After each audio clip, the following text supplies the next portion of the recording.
ngau e-scooters I mga ala o New South Wales ma whaatawaina le whaaleleia o le saunga le mua tangata. I teimi wasola na amata ai se afi I nisi no fuanga o no I tu ai ngā maa e whaonga e e-scooters mai tō telefoina whamanu o di ai tūlanga whapea. Pei tai lau leo whaalaulo mai le whainga malo a New South Wales sa lato fuanga whaonga ia mo le whaonga ina ai mai se le saunga le mu o e-scooters. E manatu le tō tele o se a seta tā ua le nei e umia se tangata e whesosoani wheo inga e ui e nisi vaenga o le tūla whono o lo tā wai e solu tūla whono pe ati e ti e le e-scooter I mga ala. Tā ua le ripoti pe ama le whasera wono sifuru afe e-scooters o loo iai le stete ai pena o le 2% o tangata I le stete la tau te iloa e soli tūla whono le ti e le e-scooter I lunga o mga ala New South Wales.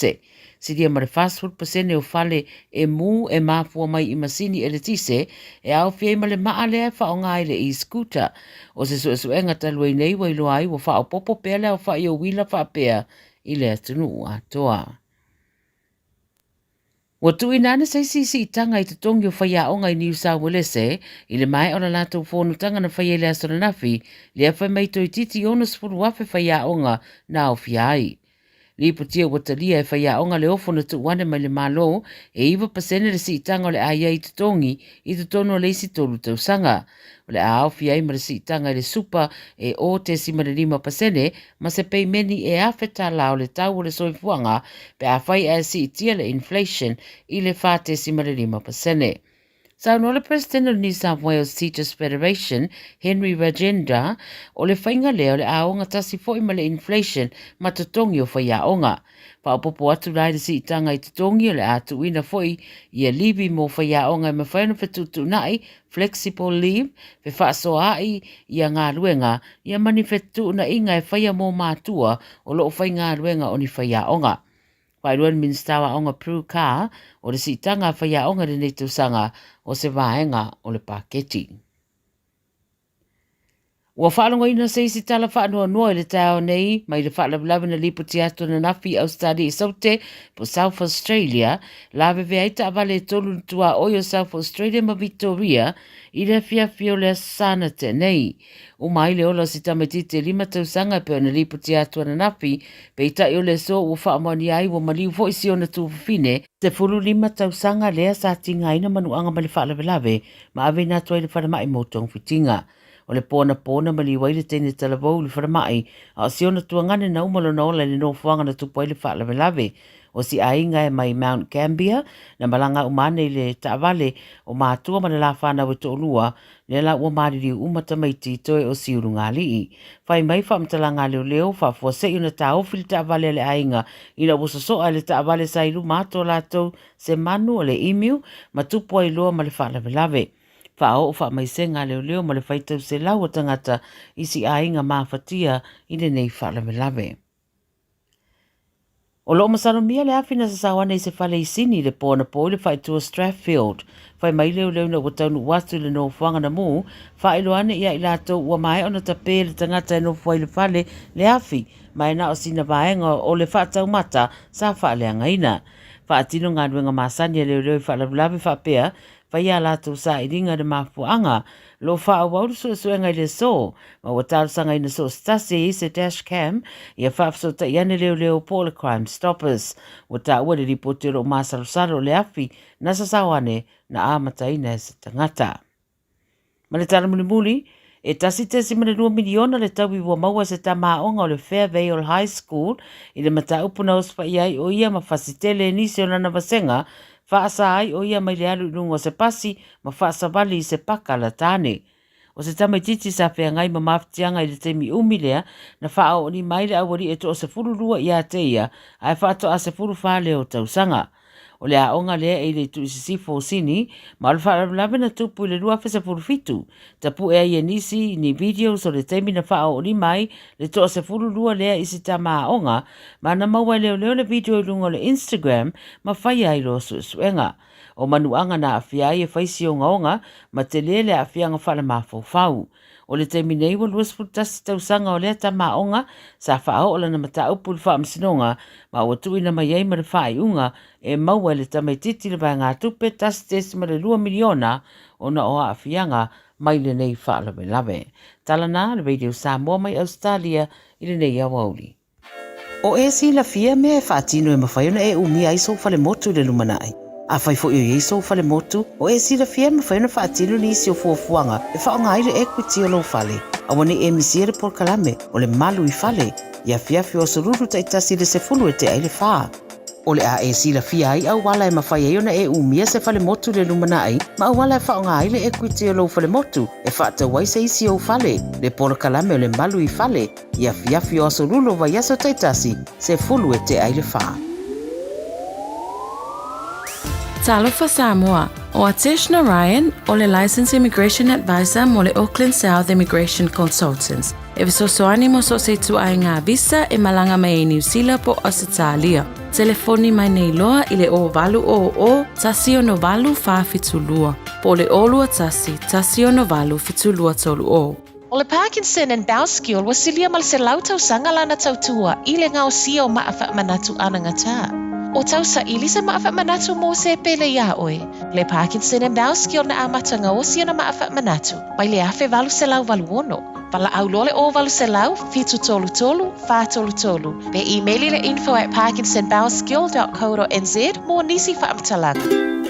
Talo fa Samoa. Wa ule ne yo kasu tialu, awal suia le ngila wa le kio. Aeva eva mai ina se fudu lima iva kolu. Amo, Radio Samoa, Vevela a.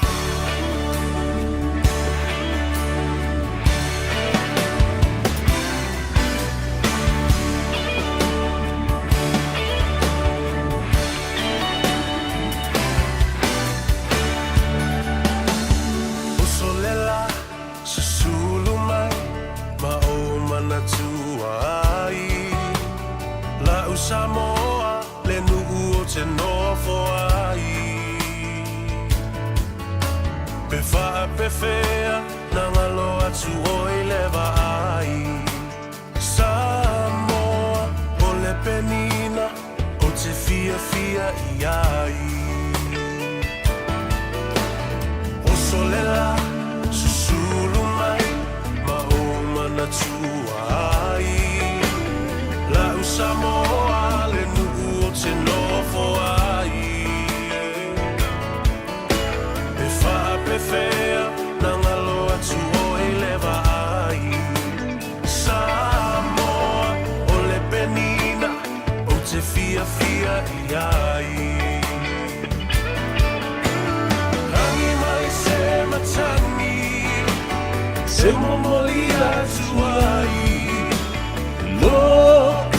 Alofa ila Samoa matalasi. Angi mai se matangi, le momoli atu ai. Alofa ila Samoa matalasi. Ja, talofa langu le po ia mawalunga o le whaafonga tapua ia mai se foi o le sila mai moa. I le eva vanga i lunga o apio fōlinga, pe au mga rungaru le ea, le tātou YouTube channel, the Facebook page, ia mai se foi o le tautua le si ufonga sa moa i la leo, sfulurima iwa tolu a mo i Aukilani. Whaftai le tua, te maino tau soipua, i le dei fo i au uli, ina ua ngā Gagaifo Faiva o Samoa. Sa ngā e iai ia mala usu iai le tae ao na le la. Aftai le tua, i lau alofa ma lau anga le lei e tau muri pea. Ia ma whaatele ngese ai lau to o sa. Ia mi o rawali ia ma lau vanga ia ma ang. Ia ma. Ma i tātou umama i lātou umanai. Ia. Ia ai e tele vave pea ma muri lau alofa ia i mātou. Sa e whaatafa ni au vale, ma e whaamboe fo'i le pea ulanga vale. Ia ai tuli loa ina i mātou, i lou angalofa ma lou wanga le lei. Sa o whaala le lei, Wa le ole lava lea au mea lofa. Ia fa pe fo I musunga le nganga o le puinga I le soifua lau le lei. Musunga le nganga e fa tonu fo lau ai ia fa I unga e fai. Ia marau waru I lunga le au wala. Ia. Fa aftai I le au nanga le tautua. Te lenga fo ia fonga mua o le vaimangwa. Ia pua o le toa fa fo ia se umaru Francis Ioane. Lea sa utou mafuta mai ai. I le awa uli ana le la si o mai foi na watu ua le nufo nei. Fa vanga ia mo lau toa ona le ataua severe le ulua I rii. Pesta tama le langi so alo. Al Harrington Lavea. Ia watato whiloa iai pue o manu. Ai leo pue o mala. Whiloa I foi lumo le nu. Ai leo tua le nu. Tali tonu lava foi I le ala fai mai whanunga le lei I le tai awana le la. Ia ai a whengai ma le tātou por kalambe o le fangu ia po o le malu o le tai ao I le sunga le liawa o ia tawai meni ia whapena fo I lona au waa. Sa io o mai le ftelenga ia tia ia a whapea fo I le tofa ia whunga mua o le vai maunga. Ia leo o tātou penei. Vi ia la le alofa mo le anga le leo le tua I lo tau soifua ngalue. Le soifua tautua ma le soifua au auna. Ia le ngata I lo tātou vānu nofo le tāwha tolu pa I o Samoa. I ono mamalu wha le malo. Ia e te nane fo I o pa ia ma mamalu wha le atunuu. Ia e matua lava le tuu. Mamawa lunga se vi inga o le atua. Ia ono I nā tau le au whinga aluenga te tofi. O lo o whale le malu. Ia ma whanono manu. Ia ma ta se. I le tau waswina o le ipuvai o le ola. Ia awa le atua malona whinangalo. Ia malona malo I le lalulangi nei. Ia ma le lalulangi a sau. Ia. Ia whatalofa ia te oe. Le tamama le tina matua. Ua pula la ngoto le soifua ma tau o fiafi. Ia o anga le leipea le atua ma maua le whaasilinga ma losi ma aso whaapopo. I lea aso ma lea aso. Ia awao tau Faiva. O Faiva mamalu o atua ia I le atunu. O Faiva ia e tāpua ia. O Faiva manuia nā. Ia whio iai maota malawa. Whale o tangata mātutua. Ia whapena foi I maota ngā sengase. Whatalofa, mau o atu le aufolofa, le a taua sa vea I a te oe, e se teimi I a tātou wheloa I foi, ia ma le sunga lauli, Isaac Paunga, ia re veta ua, ia saunga le mu mai lunga le ala tele. A ule songa o mia e pā I lalole, I le apala o sa ua lauli whai mali e mai pēr. Ia leo o tau no mai e whātau teia le tāpau kalama. Foi maari, ka ke o foi a maboli le neile. Ma malu leo foi ngā luenga ua ngā Gagaifo lātou Faiva le nei aso. Ia whātasi e foi. Ma le tele o isi, ma tā upu tā ua, tātou te talanoa ma whaasoa iai. Ia, lātou malanga mai atunu mamau, malanga mai fo I isi atunu. E asi mai ma tā whao mai. Ia, whawhelo I atu, le atou severe I ate oe. Ia, ma whamalo I le anga le leo le atua, sa pui ai lo tau lātou I le tai, le lātou I le vasa, le ala, ia, whapea fo I le vātetea. Ia, malo le malanga.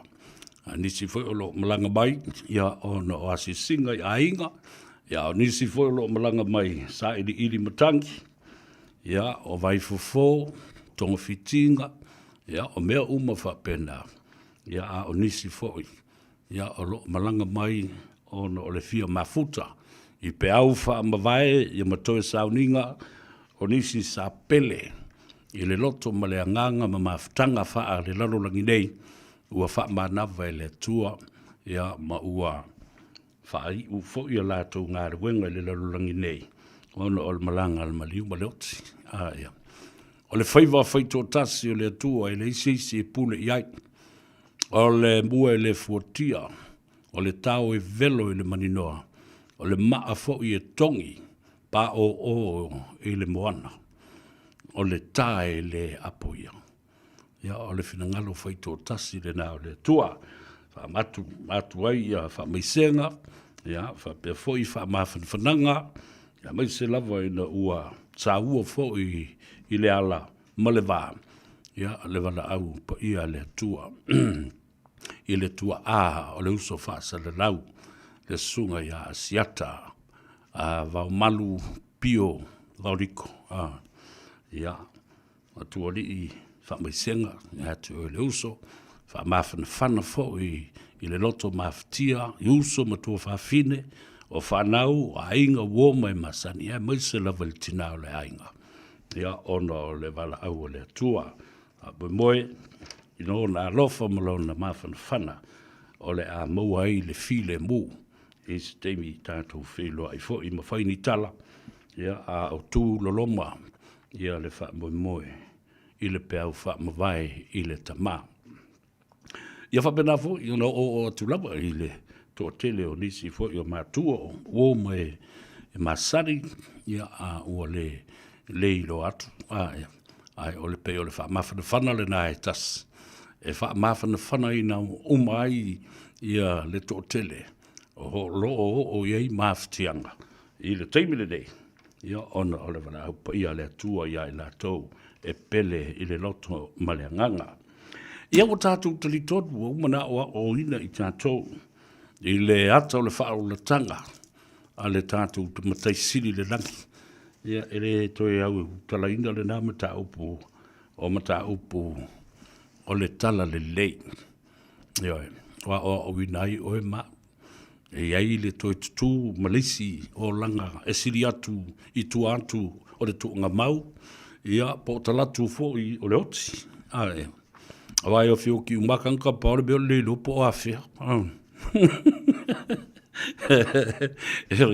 Ele o le vaso le te nei le no whea tuai i le whanawelawe na tupu le mātou waalele.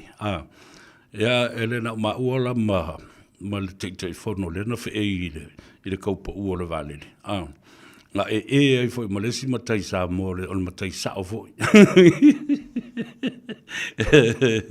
Ia, e pere i le longa kele fwoi le ale a fionga sa o apolota i vau theo mau mea le lua after le tua te lua e no vai tu te telefono o masalo o le anga le o le tua le anga e a mio sao ma mio ke usiano i le fionga sa o apolota i vau ale fa sao mai mare di le o le fionga te telefono o quai ulo i le ma quai pala ai mo le fefe vale ia ai ui o nda. O le atua te utai. Io. Tātou te whātua tua i ai. O iai mea o le ele i umana whai. Le nai tu ua manoa ai. I le ola o lele ia ma lele. Io. Ia le nā. A moe Samoa se malolonga file mu i le aso de nafi. O le aso malolo whata ua ai le tā ua o le sao tangata whai ngā luenga. So se ngā luenga. Ngā luenga e whae e ai le tai. Ngā luenga e lalanga i le whanua ma ngā i tuasivi ma. Ia ai o ngā luenga fo i e whai le vau te tea. Malo yo to Faiva. Ia o le whua ngā e le nei aso. Ia, malo le ngā rurue, malo le tauatai, malo le lava papale, o sina whaasini ngā malosi, ina ua matua moe lele i anafi, ma matua i malo lo lele. Ia, ma wai le malosi le arwha i le tai aho nei. Ia, matua i anga i ai, e whaatino tiu te masani ai. Ei lau malo whaalolongia i le so, o le sunga le Yamba Ulolo, Fata, Wellingtone, Malifwa. O le sunga tui sa mau. Ia o stangata fo i tu stala, o stangata whaasalarau, o stangata fo i nā te lo mia ina tusi o tōsi le sila mo le tusi lea. Pacific Rugby, Special Souvenir Book. Ia o le i o mai lai le tau le tu lai lima. O le tusi le nei nao no whaapopo atu. E whailonga i ai le se lau tausanga o taalonga whaavā o malo a le tātou au o le manu Samoa. So it is a very special edition and a one-off souvenir mo le tala whaasolopito o le tātou au tilo atu i le toa tele o ta mam. Ia mauso fo i wa whai ilangi le wholaunga o lo iai o lātou wata. So ngā ruenga māta ngofie. Ia ai o le atatia pēr se i taunu mai. Le sa whatau teia le sunga atu sa mau. Maulolo whata Wellingtone malifa. Ina ia whailo fo i le whangatia le tāua tele. O le moa ina o le neitusi o sisile. Tele i o lau pepa. A olo iai i ata o tamatuai, nisi wa whai ilangi le wholaunga. Ia rau kia wawa e koe lau kamo maselingo, ia whapea whola o songa i miki lea. O ale whai o vaisu ai. Ia, wawa e tu fo i le tamao le nei a inga, le fionga ia leu tele.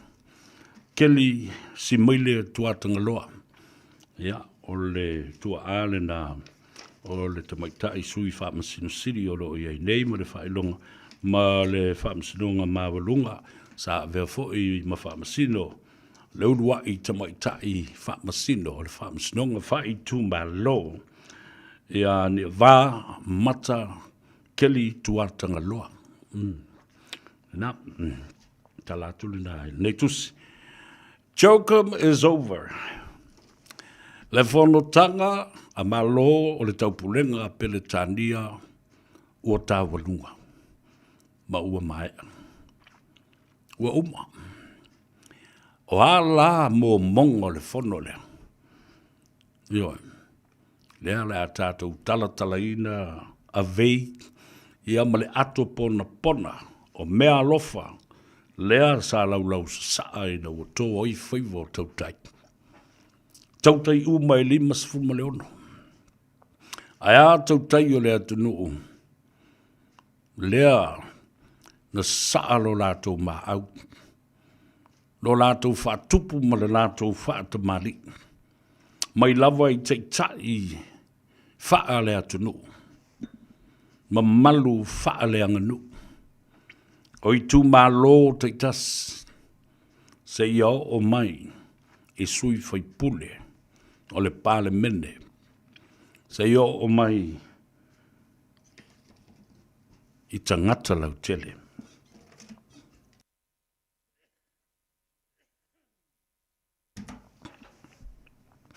Ta ilo ia i sau mai moa ma sau mai tau.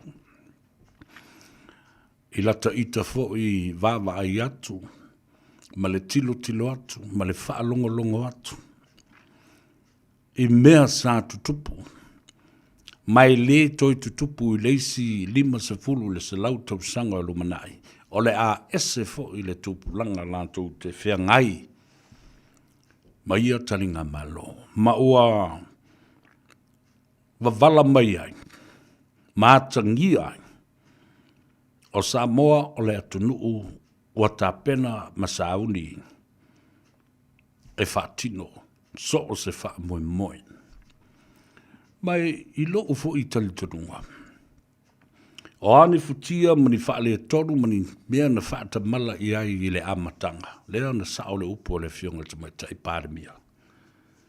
O lea na to mua mala. Aia. O Faiva ua manu. Lea ua Gagaifo. Aftai le tua. Aftai lo wanga le leia Samoa. Mai maunga te tele se i o i maunga iti.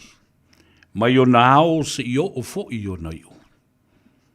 Sa e tau tai lo mātou atua i le whainga malanga. I le rua vai aso le fontanga. Tu lai mai le wa alea. Lea lava lo ta oto pēr i le aliti tai. O lo o whaia pēr i ai le upu whaperetania, the monitoring system and mechanisms are still being used. O lono winga. o lo o mata I tu wina pea, o lo iai tangata whainga ruenga, o lo o iai tangata ia ta mamai wha pitoa. Lea la wa umatu le chaukam, o lea o le aalu atoa. We're setting the focus right on the shipwreck. And the questions remain. What was Manawanui doing there on the coastal line of Samoa's ocean? Why was it there? Lale mele na whaielewa aio. Ai se a nā whea ai o ngā samia. O le pule ai na whaatonu ina ai ma whaatanga ai au mai I tonu o ngā samia Samoa. These are the questions that needed answers to. E mana o mia I ai tali. Dea lala ango atu loa I ai maanganga tue. Tatou aleanga. Malo New Zealand, le malo Samoa, Australia, Amerika, maisi fua waa e ata mamai, mamala malama I meia. O mai lola tātou talatala le avei. Masi tātou aleanga I le mata upu leo. O ai na whaia, ai na mafua I sea. O le ala le mea lea o le awhai. What is the plan for the time frame? What is the commitment to food security of Samoa? What is the plan of New Zealand in terms of a commission of inquiry? Silina. La le taimi e te tau o na whaatino ai. Le ave se ea me o le waa me le swau umo me umaia. O le a se malusi anga o le talitonunga ina ia puia le ato tau mafa le atunu o mai le ngātou I whale. O a whewhaiai. O a whewhaiai. Ai o ai o le ato fia. Se I tū tino ese tū tō tasi la tō te whaia, se su enga wha maoni. Male ami o tonu e tali e fasili nei. Commission of inquiry that has to do the investigation. And an independent body to look into this. A fresh pair of eyes and expertise.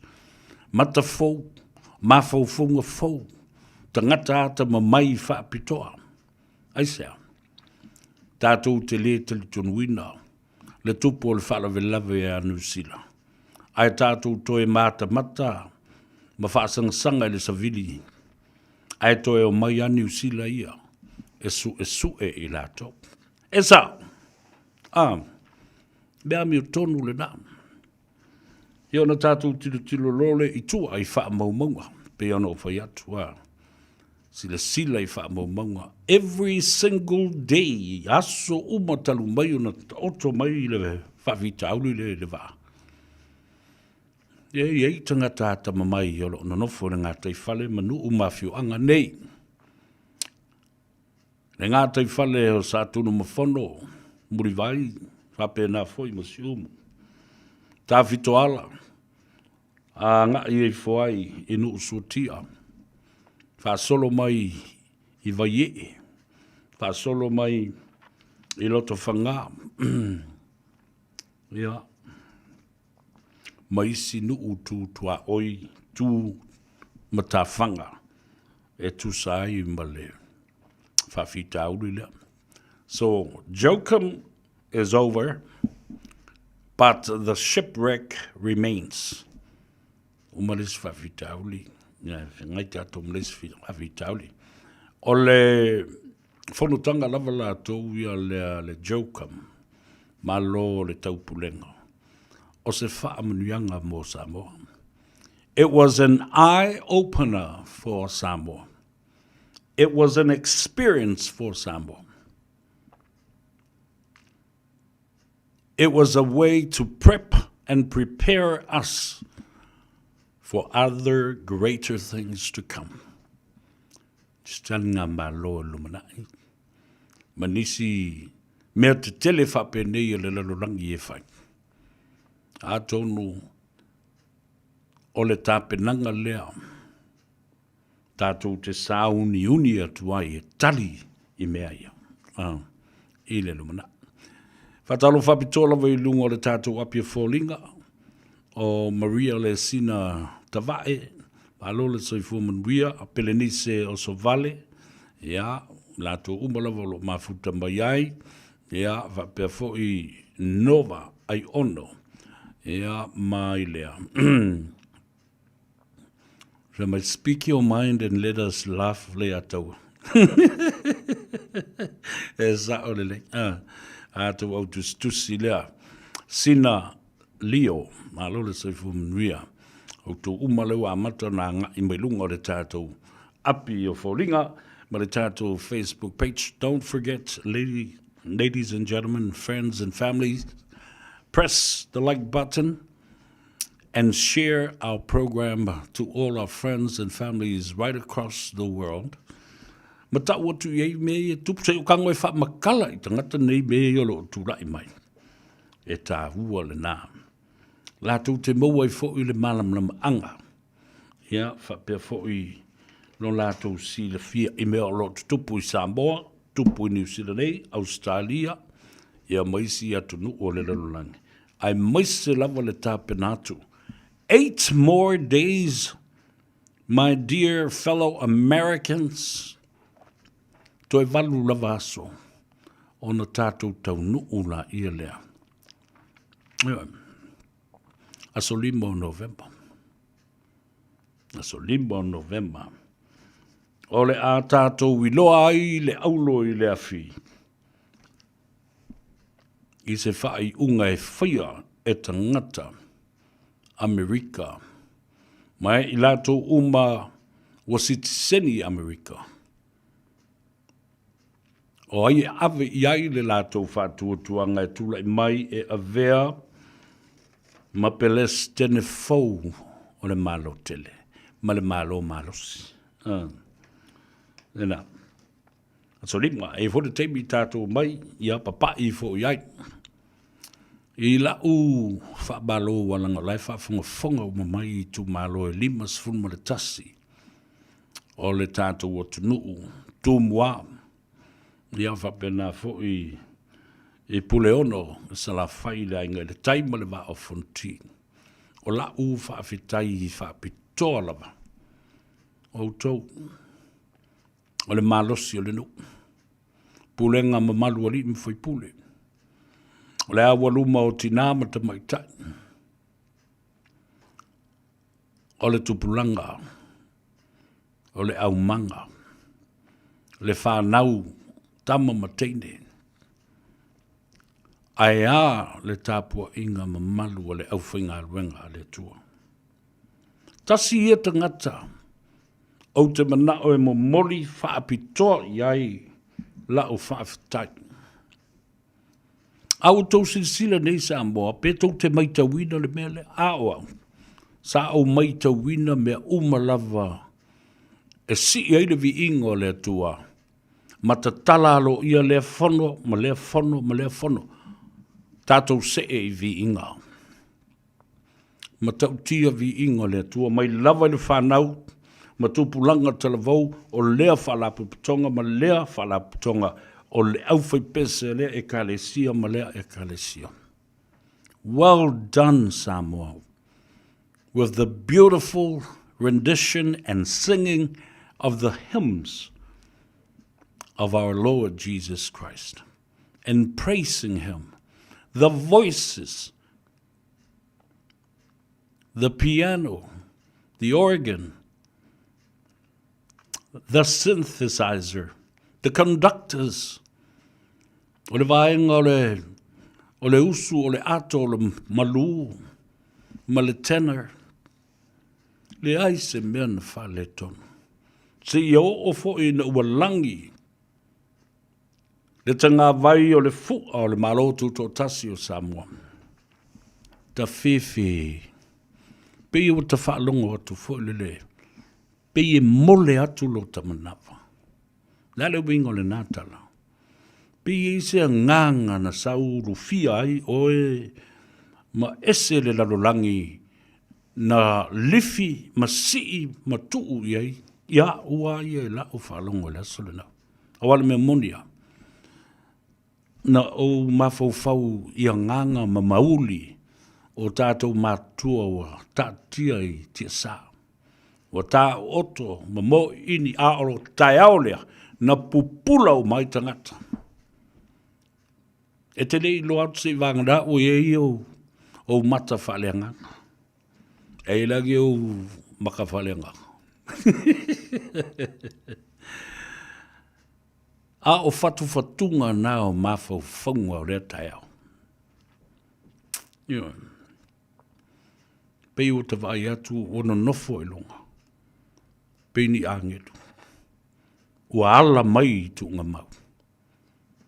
Ua lātou pāti patia. Le atu nu o atoa mai ona te tai se yo o a ise e whato a whanau mai. O lau tilo le nā iai. Me matau tia le alofa ma le anga le lei o le tua ia Samoa. Ai ata ngata ia lei e ta vale solo pe o ni maafo i e le pipi i e se le. E te wha longo pea lava pea i ai. Lātou te tau wemu. Lātou te tau mawhai e whai se mea e wha le tonu ai. Toi titi e le totele. E wha whewna au ilo. Au te loa ia lātou tala e au mai i luma. Au te loa ia lātou whaasala laua. Tangata lo tutu mai lisi pito le malo. E vava ai masei pea. Masue masei. Ina ia tau mawhai e whaaleanga se mea ua mata ngō fie malele. E mafua e sea. Lau tala lea.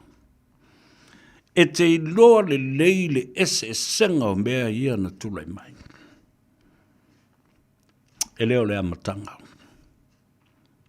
A o lona taunu unga ma i la tau e whaasino tonu iai. Le whaahea hea a le lalo langi ma le atunu ma lo mai whafu. Do you know what I'm getting at? I'm sure you know what I'm getting at. Oh. There are fire starters. I lato na lato. Amata mea i le amatanga. Alale bena tupu. Na faa a wau e isi tangata. Pei ale me fo lele na tupu ya mose. O le leo sustai fo ya mose ia. O le la vai si to ina. O le la vai le to ina. Le a mi o le anga o Israelu. Le leo si usitai o Israelu. Le fitu ia i fai o apoa o Israelu.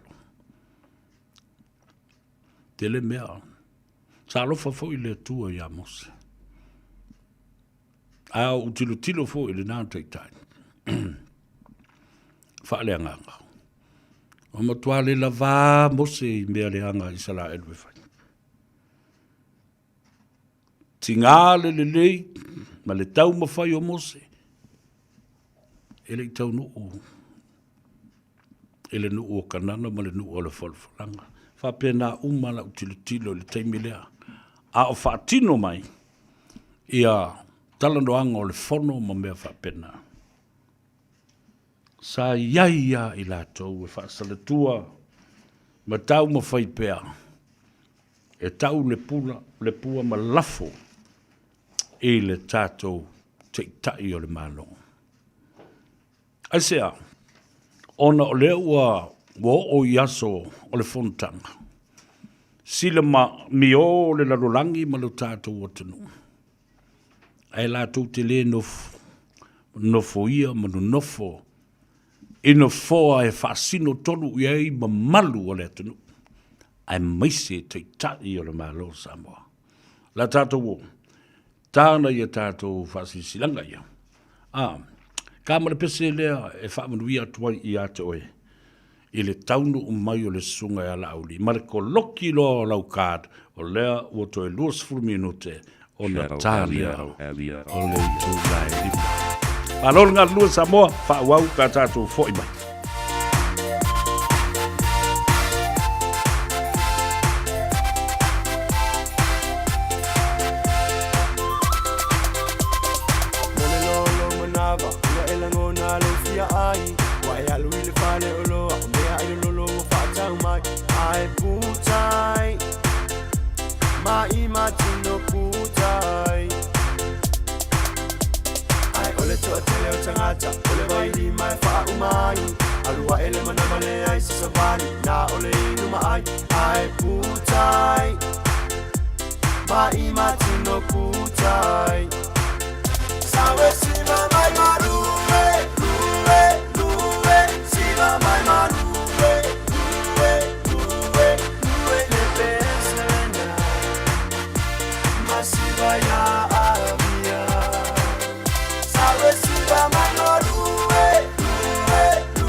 Samoa, Radio Samoa, Tasilima Ivatolu Amo, Sekia Radio Samoa.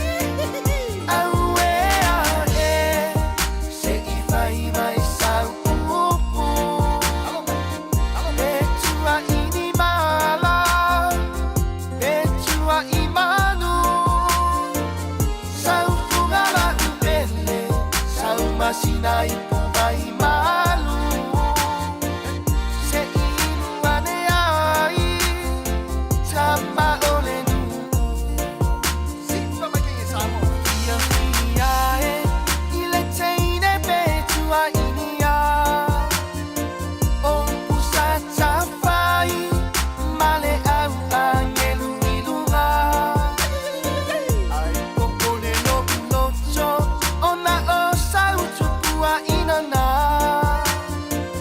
Ne inilo tuma o ae ali ali na o tuma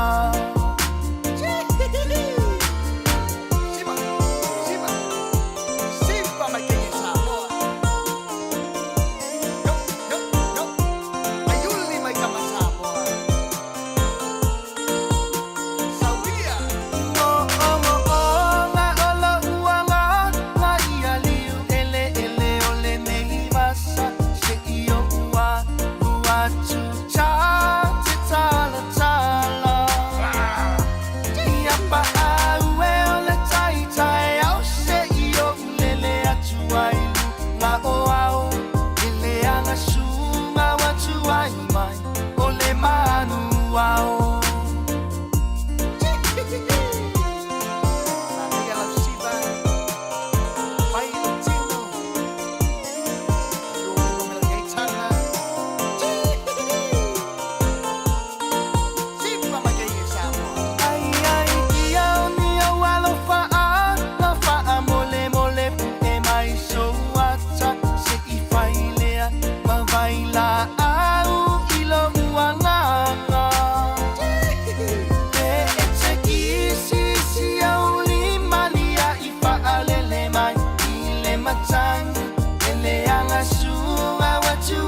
Mai ole va afi aue ae se I fai mai sau Ayuli mai kasa Petua ini mala Petua imanu Sau fungala umele Sau masina ipu vai malu Se inuane ai Sama ole nu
masasa pe a asa mai le kama kuia se opo fola e mama ai o laua moa o moa onga.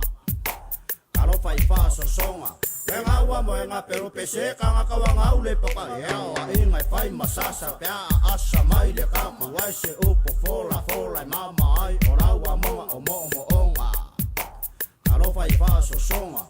E ngawa mo e nga pero pese ka nga kawanga ule paka Tailele te a e wha anoi lelei E ai ma se pisa ia o e lo uso E te tuai atu nā nei Se tui e se tupelo tu toni se i whai E se mea ai anai o te Tailele te le oe pe a whai e wha anoi lelei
Ia, lelei, toi whaatalo whatu, mo whalo whatu, le tātou por kalame.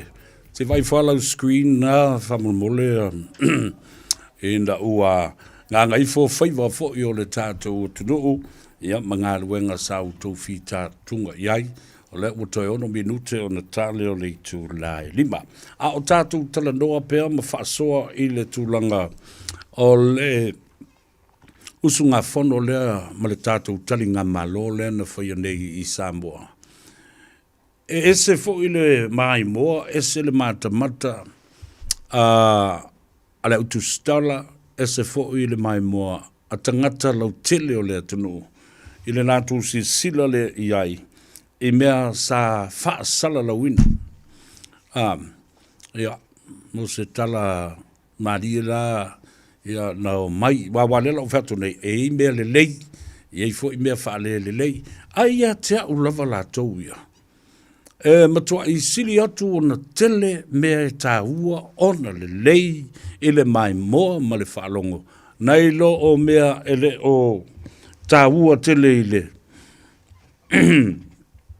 ile tala no ai stangat mos fate te inga la le ia wa Feita umatangata. Ele mea na whaia Element Star. Ea whamuina.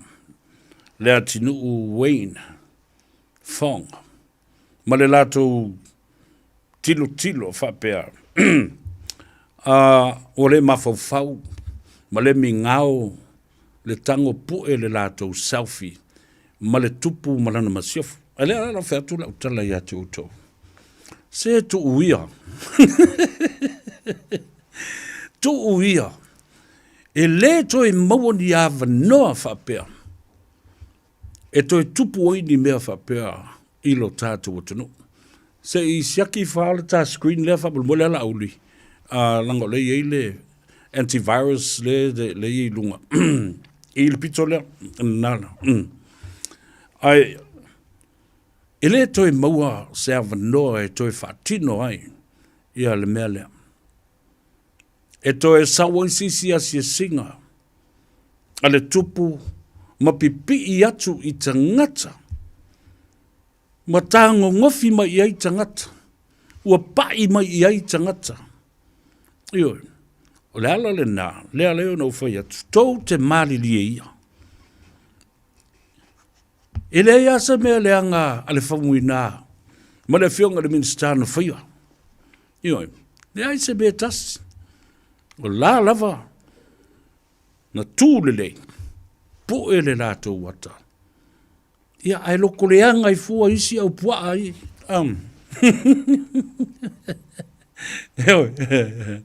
O alela o tango e tau watu ia te oe.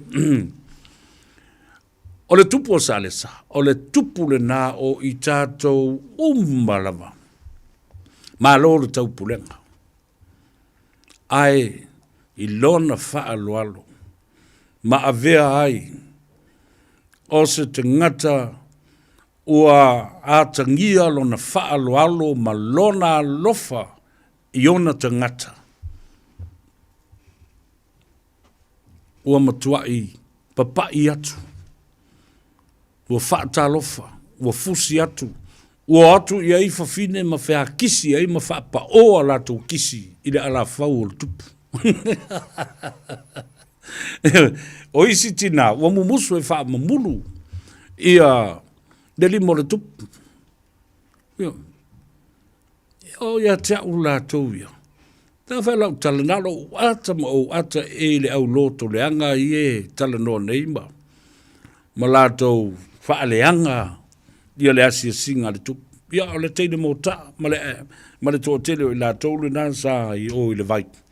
Ia ma le vai tā ele ia whatasi ei ma le awala lau papa le nā.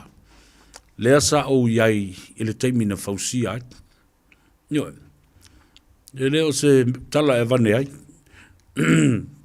Au tau tanga i lama sirisira ia. Ia e matua i matautia. Ia. La le nā. O se tupu na langona lo na loto maulalo. Ma lona alofa.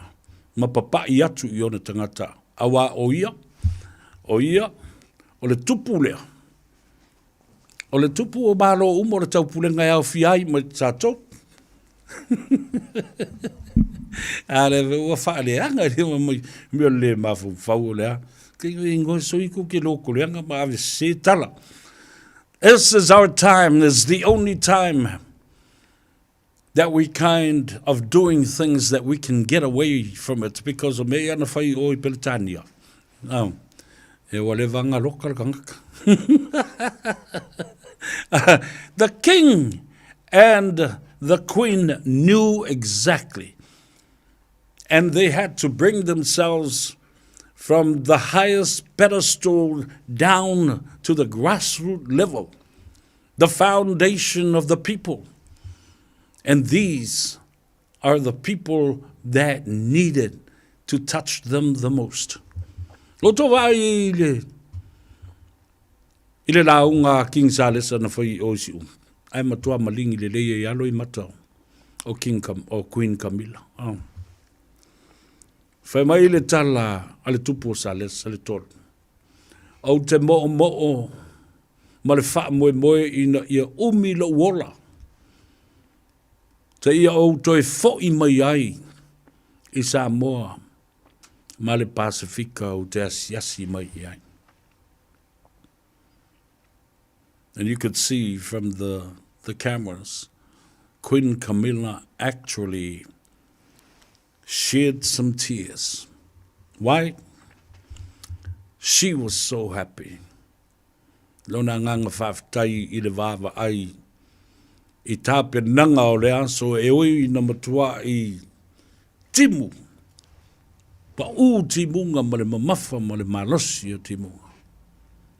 I le ama seisi na ngai. Na mamalu pea le tali ngā malosi o. Ma whaati timu mai ai, whafo ma whaasusua i aina. Wa lava lea moa i lato. Lea o na ufai atu. O tau ia, tau te lau tala, ma me milo tala, ma whaaleanga tala e pei e fōlinga mai ai. Ua whai e sesi se mea leanga ina ia tau valea ai. Alera la whatu tei. Ile tulanga o le sunga lauri al mali e toa o i o le ministama o ia fo i e ilo na ngafa mo le toto isi u. A o upuna mai ilunga. E ista ngata o tei tai fo i o le atunu. O lo o iai o lai tu vai. Wala e pei fo le o lai faiti o whapea. I o mea neina na whina wina e tulepa. Mea neina whina wina e tulepa ina ia whaia mai. I Samoa le fonutanga lea. Ai ale mena o iai. Na ona whaatilo iai e le tua. Mata e le tua. Ma whaamasiasi e le tua. E le nofo I luma. O le nofoa. Nioe. E ese le tu e tāpua I mai ai. La tātou wō le tātou malolonga fo I mai. Nisi o tātou whasinsilanga whatasi ai ma tātou tala I vai whanua. Malo, o ngā mai fo Faiva o Samoa.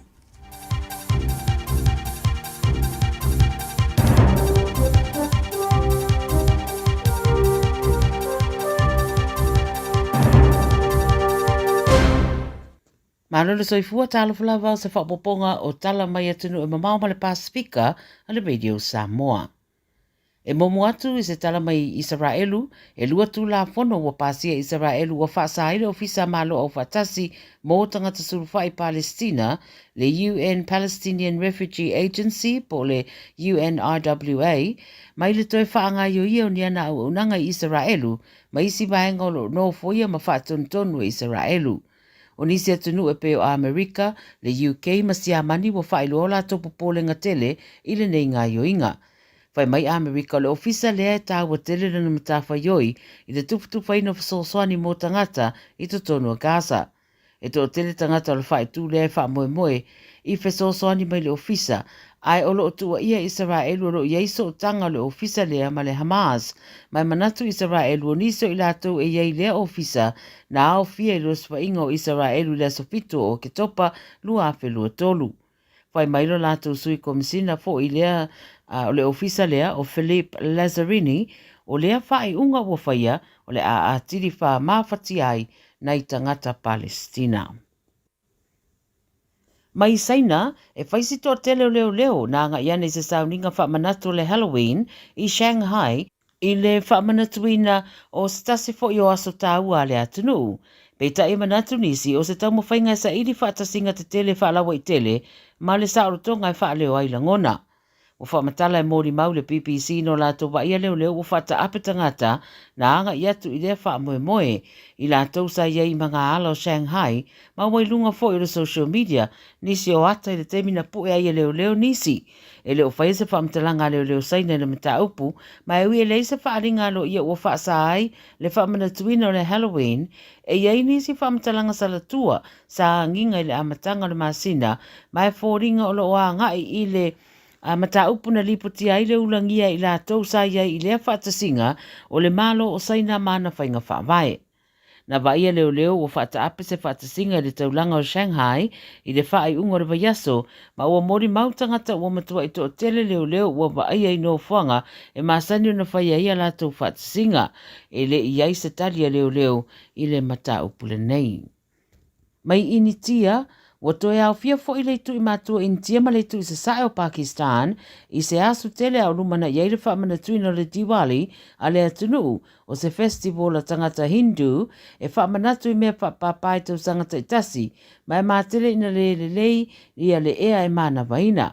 I le a ayo la hoa pe a mare 2.5 kilomita mai le tua oyo intia Pakistan wa mai tau ina fo I le lei o le tūlango le ea mana vaina, ma o stasi leo a ai au pito I whaaleanga ina lo na ea I le rarolangi. Whai mai e whaasolo ina whaatetele ina lea tūlanga, ai mai se pe ao o ina susunu ina leo taota o whaatoanga. Le stopi le bēsu nei a matai le Diwali o le Festival of Lights, mo aso e lima, ma o le a whaapotopoto ai fo I a inga, e whaitau mawhtanga ma me whaapapa e atiri whaaleanga ina I ma le ea. Wai mai I Delhi, ua mai ona pāsia le whaasau na toi whaatau firecrackers po mea whaapapa a o lumana I le Diwali, pe I ta I e whainga tā tele o na whaatino le tūlanga. Mai le Pasifika I fiti o lo le whale mai pēi le vaianga tinga ina le li fusu mai fiti o Ubaid Haida e ilo fo ilo na ingoa Nathan Sink. Na whaapave atu le whale mai ma whaia isa tau tonga le pōla sto na I taluai ina ua whaia ina le la fusu anga mana li isai na Rugby show. O le taamisanga lima na le mawhaia ina whaawau le li fiti le fusu anga I le vaianga le featherweight ma I lalo le South Pacific Boxing Promotions I Nandi. O se tasi leo panga e tolu iei panga wha malo sa whaatulanga i le porkalame, ma ua tāpua ia le to'atele le atunu ia toe maua na malo se le li fusu. Sa unola na manager o Alan Andrews, o le atu ina maisa la tau li poti le tamai i se teimi e le o toe mamao. E le iei lava se whaamtalanga me le Boxing Commissioner Fiti e tusa o le mataupu, a o le whale mai i lautoka Aspen o lo o tau fiai Ubaid Haida. Ma le tala muli mai New Zealand, o le community o tangata Niue ka la estete wo la tau whailunga ina le 50 tausanga o pule alawa e Niue lo la tau lava atunuu i lalo le whaamanu malunga New Zealand, ma lo iei whaamoe o se la asanga fo i lea anga i luma o ana tau mwhainga. O Ricky Welsh sa ia whaailoa le Radio New Zealand wa loa tausanga o iei le community lea Niue ka la estete a le iei lava se tasi sa iai. Peitai o ia masui o le komiti wa mana na o e whaise swinga ia mawhaatu langa i loa mani whaamana tuina o le nei aso taua o le whaamoe moe lo lato o tunuu. O le tausanga e whisa lau fitu whana ma whaiauna a matapule Niue lo lato o tunuu e iei so tanga ma New Zealand. Whaelo e wao se luas fulu wafe New Zealand satu inatu mo le whaalau te leina o le au onanga i le community ma e whiso soani i le tāpenanga o le whaamoe moe. E sidia ma le lua se lau tangata na awai le whaatasinga le Pacific Island Presbyterian Church ma o tūlanga masani o whaafiafianga te lo le taumafa ma whaatasinga ainga sa mori mawina i lea whaamoe moe taua. Tala ia Radio Samoa wala u whaafonga mai i le nei au auli.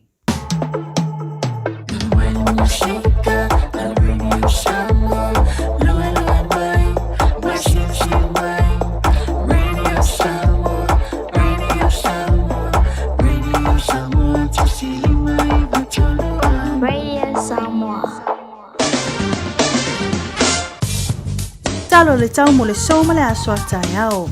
Wingo le tau mo le so, e mahtele ina le leu wingo le tau se i vanga na ai na iau e ufitia le langi, mana i timo to ulu i le poa na nei. E angi mai sa vili mai sisifo fa solo atu ina angi maalie mai matua le atu nuu i le afi. O le vevela fa mawina mo le so esfulu iwa tikeri, ma le manu lu esfulu tolu tikeri. O le ango to ifo le la i le to esfulu lua minute e afa i le tu lai fitu i le afi ana nei. Mo le aso atai au le afa penao na to mai uanga i le tai au, peita i fa solo ina langi le lei le tau i le awa uli. E angi mai matangi mai le tu matu i sisifo fa solo ina angi maalie mai sa vili mai saute i sisifo le atu nuu i le tai au. O le vela o le ai e se fulfitu tikeri ma le manu lu e se fulu tikeri. E o soa ele lai le tai au i le tosfu tolu minute le tu lai fitu, ai o le angoto i fo le tosfu tolu minute e awhai le tu lai fitu i le afiafi. O lau tala na o le tau mo le soma le aso tai au. Ua na o le Radio Samoa se furulima iwa toru a mo e tautuaina o e ilangu ngana fitu aso le vai aso. Lo soifua maloloina o lo iou lava a ao. Porkala me fautai soifua maloloina o le amatalia i le aso whao me i le valu i le whiawhi se ia pā ia le tūlai iwa i le pō. Awinatu ia te oe whalolonga masani a le Better Tribe Doctors ma le Better Tribe Community Trust fantasia ma le Radio Samoa. Talofa Samoa, o Ateshna Ryan, o le Licensed Immigration Advisor mo le Auckland South Immigration Consultants. E visosoani mo so se tu ai ngā visa e malanga mai e New Zealand po Australia. Telefoni mai nei loa i le o valu o tasi o no valu wha fitulua. Po le olua tasi o no valu fitulua tolu o. Masalo ua e ai i fale fo mai, po o ta vale ale fono ma e whape ane, ua nao au nanga tau soifua malolo ina, ma nifo mātau te whaia. E tele le fisosoani e maua ia mātau. Fisosoani mo le ola manuia o le mawhauwhau. Polo kalame e tau fia ai le tau mawhatapaa. Fisosoani mo tina ma pepe. Fisosoani mo whaia o siaki i le whale mai. Fisosoani mo sauwanga i a inga. Fisosoani mo whanau ua hiu ma le aonga.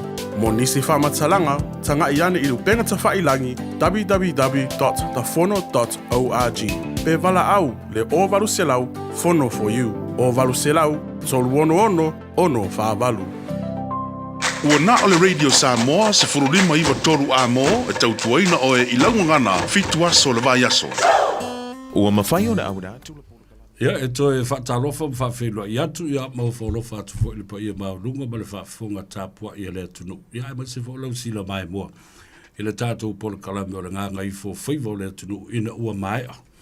na o so foi le lai le tai ao nga e ia Samoa la vai e usu I si e ngau le vau au nisi e usu foi le ngata I whale whae e le tai a o le nei atuno e usu I whale whai ngā luenga o whai a onga e usu le potu a onga o leo ia whapena fo I so se ofisa o whale ngau si mea o lunga o le ala tele watu ai le wha maloma le whaftai tiu te mawhai walo filima o le atuno le ua ngā ngai whai Faiva o Samoa ma ua e manuia foi Faiva o le atuno Peo nau folfola atu le teipu sola.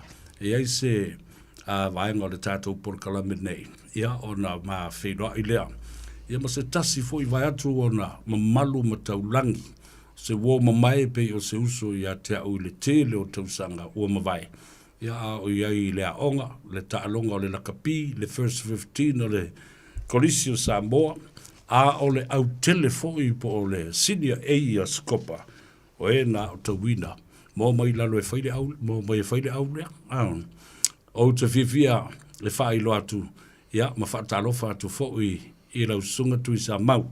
Whata mau lolo Wellingtone malifa. O se li I tu stala, ma nā te wha mau popoina, ia le telefoi o tu singa. Ai, o se awanoa le lei ua tā whelua iai, peo nau wha talolo pa ia, sa ma whainga o lau sunga tui sa mau. La ua whaafonga Samoa. Ai whio mai le tā polo kalame.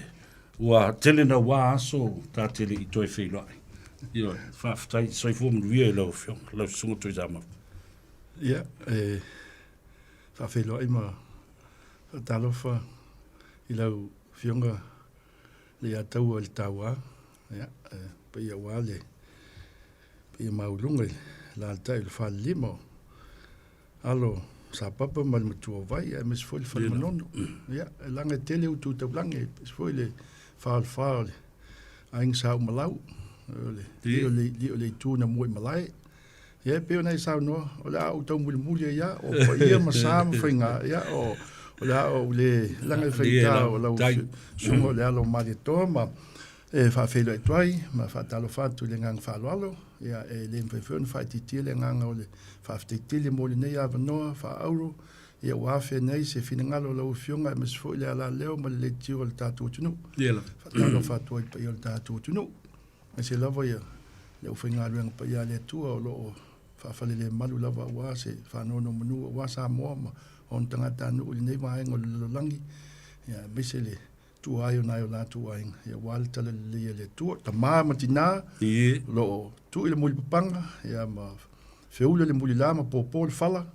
ya mes fo ya na yo ta tu atosi ma tu tosi ya ole tupu ma mali fal tu ma tosi ya mes fo ile ma lo si yo ta tu no Samoa e au te ronei tu planga te lo ya mes na ya la fa na ya fa ta lo fa fo ile pulengo le tio so le sunga fai au sunga le fa fenga mal faltua ya mai se auto fionga tupu matamali lo tu le foe ma tu matangi o lo wale nei vai tau o le tau longo ma le tau tua mo Samoa mo tangata fa felo ya tu malengang fa lo lava ile nei tu la a fiafi Alo, saulo, pa ufu le sunga tui sa mau se ngaga fia tele ya te ua ta felo ua tele tau sanga o ta mafuta ia me se foi le fionga le ngato I tele ia po le sunga fua severa sano malifa le di pule o le tato ngā ruenga o lo o murimurita I le atunu o le Samoan Observer Sunday Samoa ia o tau fai o foi lea ia me se foi le sunga le loia ia le lua ia li I tasi malifa ia me se foi le sunga o lo na tato ngā rurue tau tua lo tātou tunu e ala I nei mea o whaasala launga o tusi ngā tala o le tuu whaatasia o ni tusi. Ai, tā amata mai, awa o le tei muri e na tā whenua I po o le lima e le fito sanga wa tuna I atu o tele I lou a toi taliwi Samoa.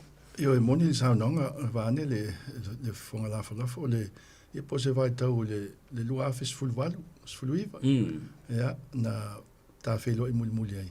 Ia na moni lava na vala I le silsila mai ma le vava ia sa tap te po I lava ma ia o Faiva lo filima, ia me se foi le prokalame matango fie, ia me se le tato wala leo, il fa ua wina pea o le tautua mo tato tangata, ua loa aso. Ia le mwhai ona avese ai, ia le tato mafutanga le sila fie le atua, le tangata ma lona loto.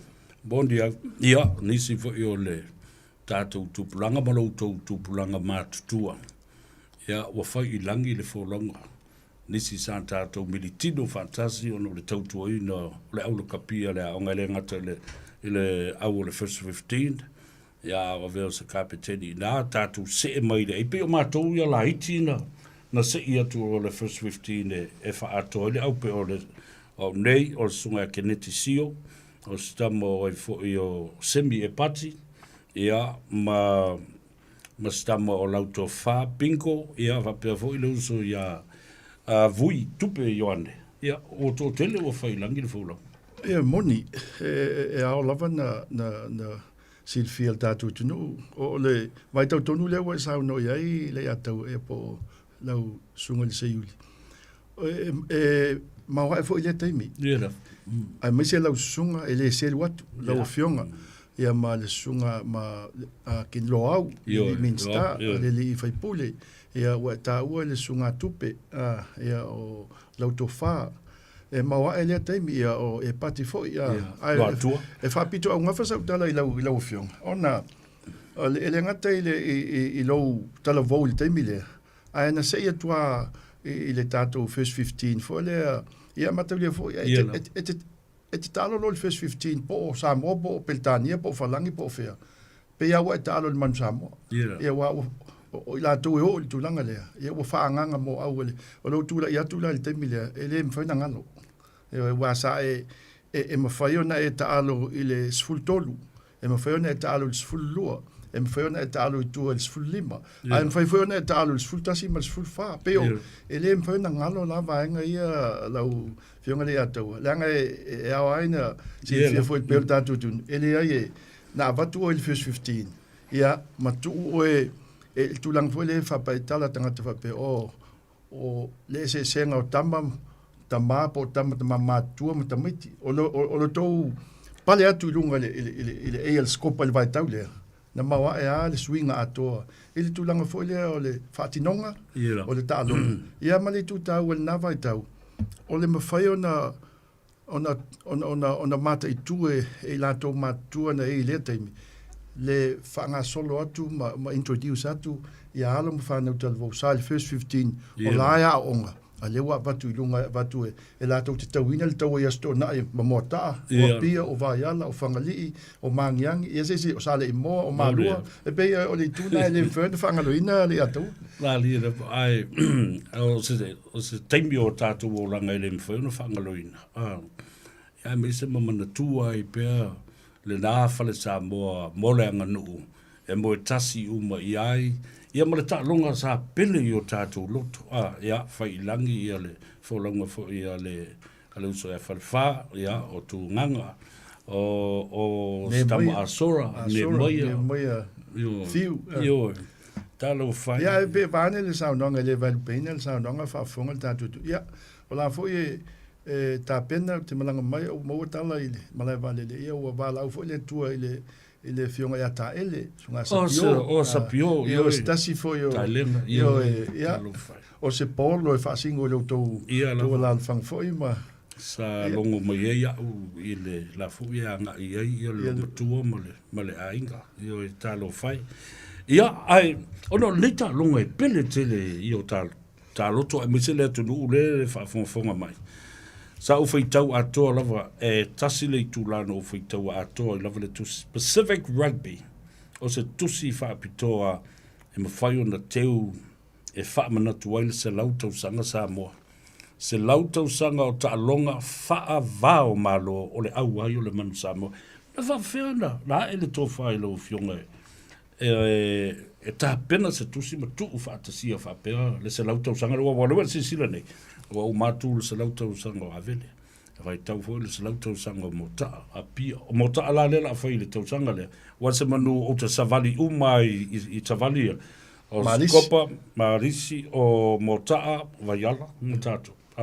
Ia ono le lava le mau le taimi.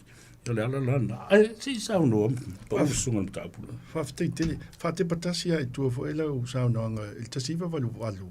Te mua le na o tuai Hawaii. E sa tau o le tribe o le Four Nations. Hawaii o Samoa tonga mwhiti.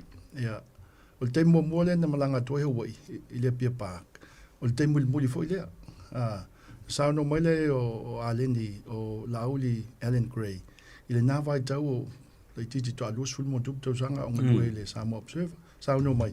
Pem whaina e tu whātasia mai whaia se tusi se souvenir program. Fo le mō le malanga atu au ni e whao. I le nā vai tau. Ia, nā lena i tā ua ia nā iuso o whai langi le wholonga. Ia o fui mono whali mā. Ia le da. Ia, e le vai fo ila ma ke nape tu au. Ia. Ia o fituri el saia lae konsula nei fiti ia o le li o semi perive ala timu. Ia e peo na iuso ia. Na fisoso ni mai tu fa single na tusi. Amata mal tasiva valvalu. Ia ai wa silsila iai. Wal fati nonga o tausanga uma ilalo peono ia CEOs na fati noi tusi el man Samoa. Le la iai mai ai le valvalu. Ia o Aleni Gray, Lauli, ia so mai ai ma Philip Mola, ia so mai ai ma Faitala Talapusi, ia so mai ai ma Sua Peter Schuster, ia o Tuilangi Saipele Esera, ia o si Usofoile o Fred Amoa, ia o mai a whale o mawaenga, lea nā laina na naua le mafau il whaatinonga o nei tusi, tu whaatasinga o tusi nei mo le lakapi el tātu niu, e lea nā o le lakapi, a o se awala fo ile mwhae ona maua le autawina ai o alo mo whanau i tūlanga fo ile tu whaatasinga o tusi lakapi, mana tu ai tātou au, o le tusi lea wa e sauno e o le Pacific Rugby. O lima tausanga o waba ai ai, o le mafuanga, na silfia leia ma after ia lofo le tu ia wata la nei ta siva lua fa na o tu ai fiti le sa na wa e fai tau ia ia na fai mai na ta alu le ta au le fitu ia se ima fai e na o ta le pa ia o sa mo o fai ngal wema e pe na te fatu ai le te ia wa lua ia lua ia o le te li watu la sa mo le u fa nei masina mana tu ai a la pe a fai se tusi e fai longa ai ele ole tala fa so pito la kapia sa mo ele o la ia il ta penanga le tulanga na ise taimi a o tusi ele fai longa inda o le taimi mo na ta alo ai pa ia le man sa mo ise ta longa fa foto ta longa fa va malo test match le la ia il tusi le o lisi ona fa poponga na laina na nau lava ma te tāru le tu so ni mai ona wa le ia se sta penanga ale uni le kapie le tunu e fatino se vai nga fa pe la sa fatino ala to fu nga fo le na malanga tu ia nai ia alo mo tama fa na sa monta alo mon sa mo mai le na time e o mai il nei time fatino ia la to fu nga na manatu lo le ia se ma to fo i fa to va ia pe ata un fai se tu si fa pe e fai ma pine fa mau pe il mafuanga na o le langona na tai o le e pe mfeno fa i loa tu sa mo ala ile manu sa mo mana ta longa fa va ma lo mai le tasiva lo fa e tau mai ile lua fe lo fa ia o leva ona mu le la me pe tonu fa mo an talo ele tua pe tau nu ia silsila e tusi ia ele tau failo atu o le anga le lei malalo lofa o company ma pisinisi o matanga luenga le malo matanga luenga tumba oti o wo mai masani ia le na laina tino mai nei fa moi malo fa tai o tusi sila mai tusi le nei it's a special edition captivating 100 years test matches of Manu Samoa Selauto Sanga ta hutele ile wawa e tu fo i tonu ona matua to tele lava o tato pisinisi o ang nanga le yane ma ia manisi fo yo la to ua fai langi le folong lo tu wawa tu ya Richard Cook o polo inga tasile u coach el korisi mas to Alan McDonald lo ia Peter Paul io o ka le taua tu fasina Brian Williams A leo te wawa e tu fo, ina whawhiona. Ia, o sota inga lava ta uana, leo lo iai I nisi o lau tu stala la kapi, Keith Quinn, stangata whaasala lau whaapito le tu stala, Phil Gifford. Na whawhiona o tō maua le awa noa sota iai ma a maisa la tu contribution I le tu sida le. Whaftaile atua, e sel tau o lau whinangalo. O nai tamali nei. Ia, tau ia tamali. Ia o tamali I longa la kapi tusi ngā tala I lalangi a. Ia, e eli tal tonunga. O si ngā whengainga, ma o si whainga whapaanga I ta longa. O le poua luas ful tau sanga taluai, na laina na eli nau ta inga. E pe o la tau ia, mai ai lo ta ita tupu kai. Ta te whalongo ia Keith Quinn. Pe alan commentating pe na te pala awina ta longa pe o pet mamaya. E sele nau ta I a Samoa. Ia. Na o lole elf so ta inga tu sa silia maluas ful tau sanga taloi. Ai tali mai. O te fia tusi mo Samoa. So se tua inga vaenga tu fatasi mo le la kapia Samoa. O le saunonga la Keith Quinn. Mole Wellington, o te fia tusi ai. Fia tusi sa utala, so se teimea whatinoi, whapena foi Phil Gifford let saunoi. Le ai o ma teimi nei, e a mōtil fia o Keith Quinn il teimi nei, wa ngai atu leivas fulun tau sanga. E a lale Wellington e loa hat. E fso ta I ale I meli. Phil Gifford, e o lo soi fua, le ai silsila atu il New Zealand Herald, o lai. E o le osi o singa, o whainga whapaanga whatustala, e a maltulanga foi lea o le whaamtaltala atu iai, tau te anga lelei mai, e tusi maintala I lo tau si le fia e a Samoa malana lakapi. O la tau nei, e pe foi la, le si uso le o Paul Nisa, se e stemita, a o uso nei, o le tala e whai mai a te au, pe ana o tau whai atu. Ma tau te fia tusia ni tala mo le lakapi a Samoa, ma tau te fia tusia ni tala mo tamata a alo Samoa, o le whaamtalanga. I le tasiva I patasi, I le World Cup. Ia, na umal talong, man malo sa mo ya welese. Ai tau na toe malanga ia Phil Gifford malon to lue tu la anga ia I fafo atu o lontona. La sa uni o, ai la tu pit ia papali I pita fatia lofa fai atu iai. Phil, a ote pole ote luo, o leva le po, e lue tu la, le kile o lo poto. O e momoe ai, o e tō whai ma lau tō lua.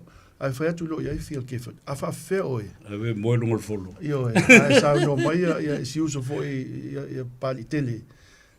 Ala iai le poto o le au o te alu te moe ai. Sao noa Phil Gifford. I le nā teimi.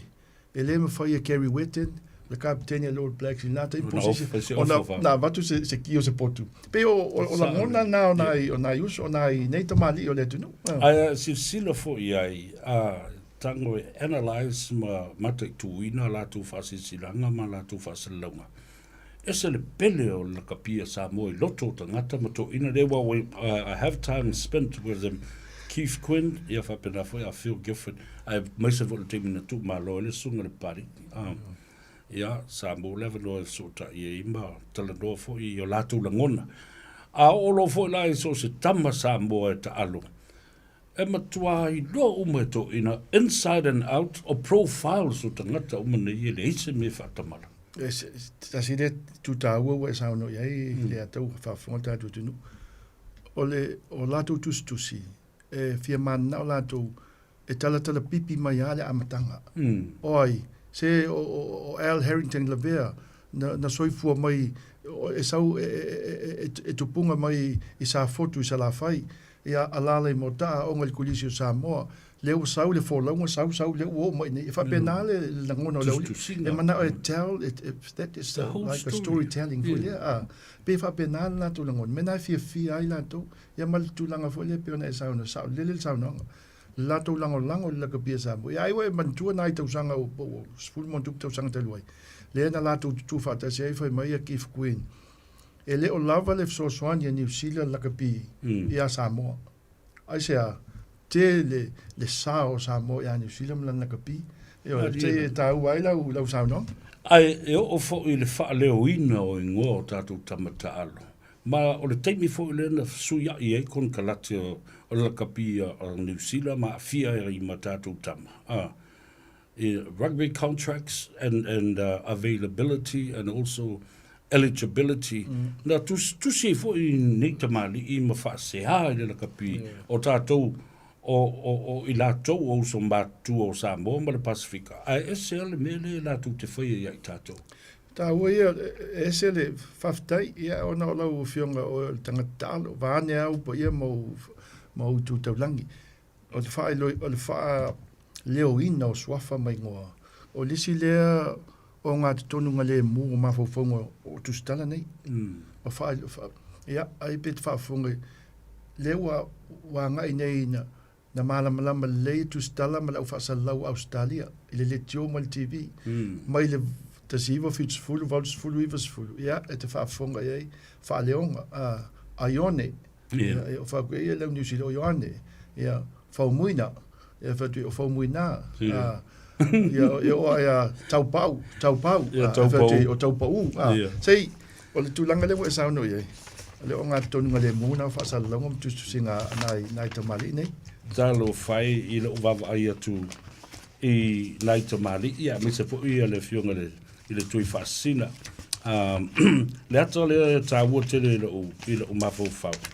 O lea o te wawa e, o sa whai mai einu mai i, ia, ma le a whionga ia leo tele, keli si maile tuatanga loa, o kai i le tele o tausanga, ia, o le tamale na, o le tamaitai whaamsino lo o iei nei, ia manisi wa fai ia bit of sure sunga ya sua ma le si vo ia Meredith la o tu mai tua ia sila la ya tele ia na tonua ia o zero vai fortai ia e misi a tau le te lo le foling o zero vai fortai le o tamale o le li o Ronnie Clark ia o ya feta le sa scopa foi ia o Pafelio Momoisea. E le a Pafelio na le teimina o le diti. E uli matasi le polo le Pia Park. Numele valu a Vaiala. Ia George Meredith. O Singuki o Malisi.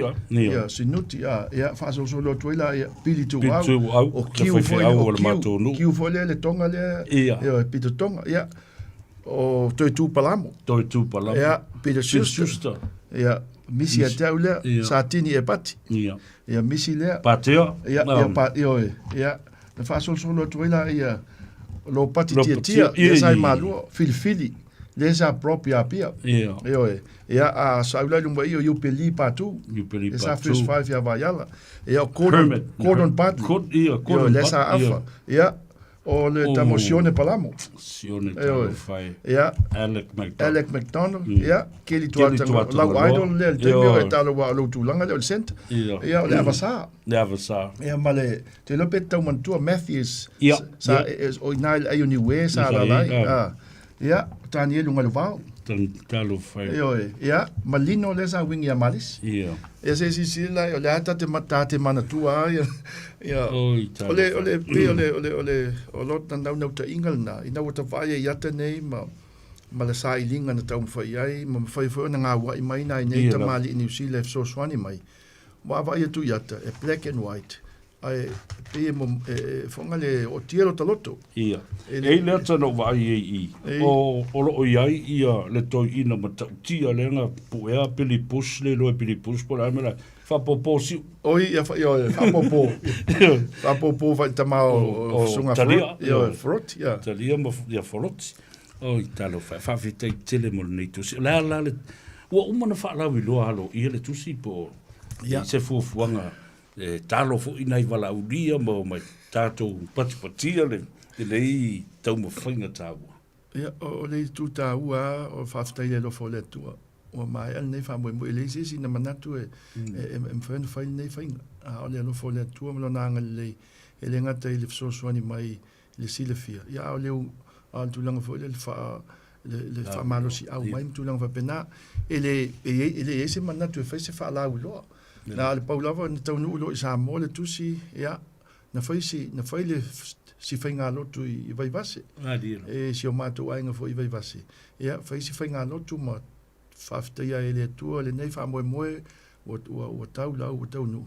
ia ma whaaftea fo ia le pa ia o company business mai la tō na ai leo ia se manatu fo le tūlanga na ia o la lisi whaalau lo leua o leua wa wanga le lei mai lau fionga le la le tau tusi ia a si sila fo ia e fitu tā la ia o le tusi lea a alu Eden Park ia tal no lus full mon tu tā la a langona fo le atau le nei aso ma le whaamaula ia mawala no ia ho uma ia inga Samoa o nai o maot pisinisi uma tātou tunu o lo iau kilani nei ia o uma il tusi Avondale o Henderson ia o ingei pito nuu nei o ivo i Glendon ia o le Sab ia matulanga whapena ia ai fitu tā la ia o le tūlanga na o le manatu foli ia mo sina be so soni i nai isi la luenga sa fai o tala foi le e le na o tupe me uma ia ai i la utilo le nga luenga ba o lo tu va tu foi le i isi au foi nga luenga le Radio Samoa o nga luele sunga ya one ia ni o alo ese le tau tele ma tu fa tasio nei me Samoa o se tusi e tauna iai tono glossary tele tusi le anga e mata i kouka miki maka i telefongi mo mea whapena. Is it available online? Le ai le e pule ia iwane ia wa ta ua ia le uso fo i o lo ngalue nei le tio ia ma wa fo le ma fo anga ma fu tai ma mai wan ia te le lopo la fa le o le swafo o i nei to i le tio au ta ua o i wan le swafo si ia o lo fautua mai a fatali se i fata mo ia na tu e lo le lunga e lo to ma lunga le website ai e fa ma wina ia le ngaluenga fo ia a i wan o lo nga lue nei i le letio tasilima i vatolo. Lona ia fo i sao tono nei tu.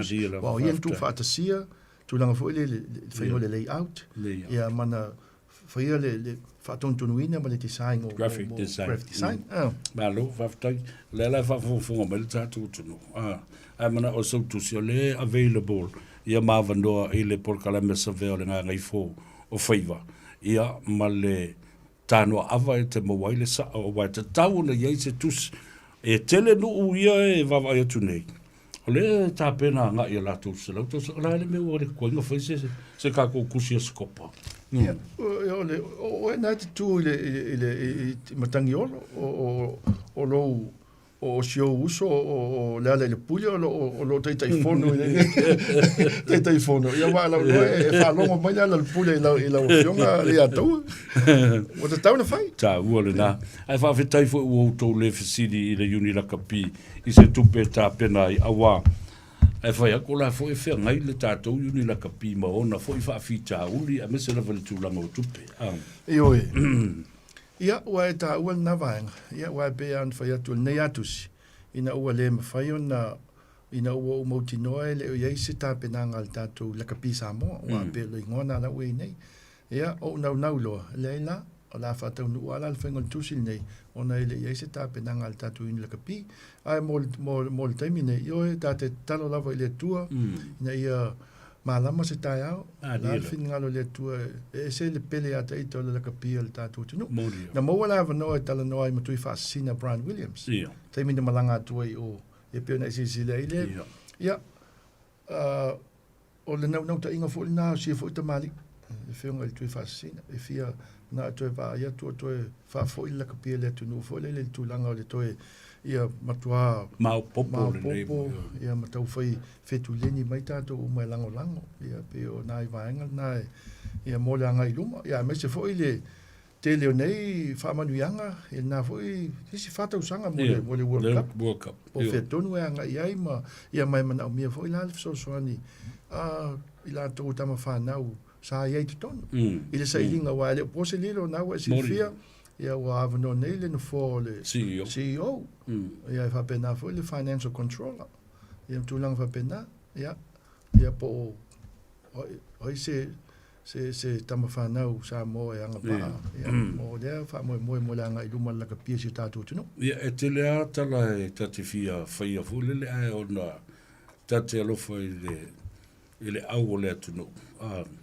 ai tau nei se tai au malama e toi sila to ai mwese le fo I le la to committee fa fo la o tula I mai nei ia fa pe fo I to finga uma ya fi ai fo I mal te fono ma sui te fono ma I la to uma na a to no tau na isi swinga ma o la u fo I le na fa tau ia mole anga I lumanai ai Fea si no whanga, e tau na so ta ia tu oi pe o lau wa a fautoina lea tenu o ea nga I whale tusi ma whale o loa se iu o whai. Io e, lau e o whanel tau nongo o business e ia o le Torment Sons, ia o le Taste of Samoa, ia o Evelina, ia o I o da hu le sfoi o I papatoe.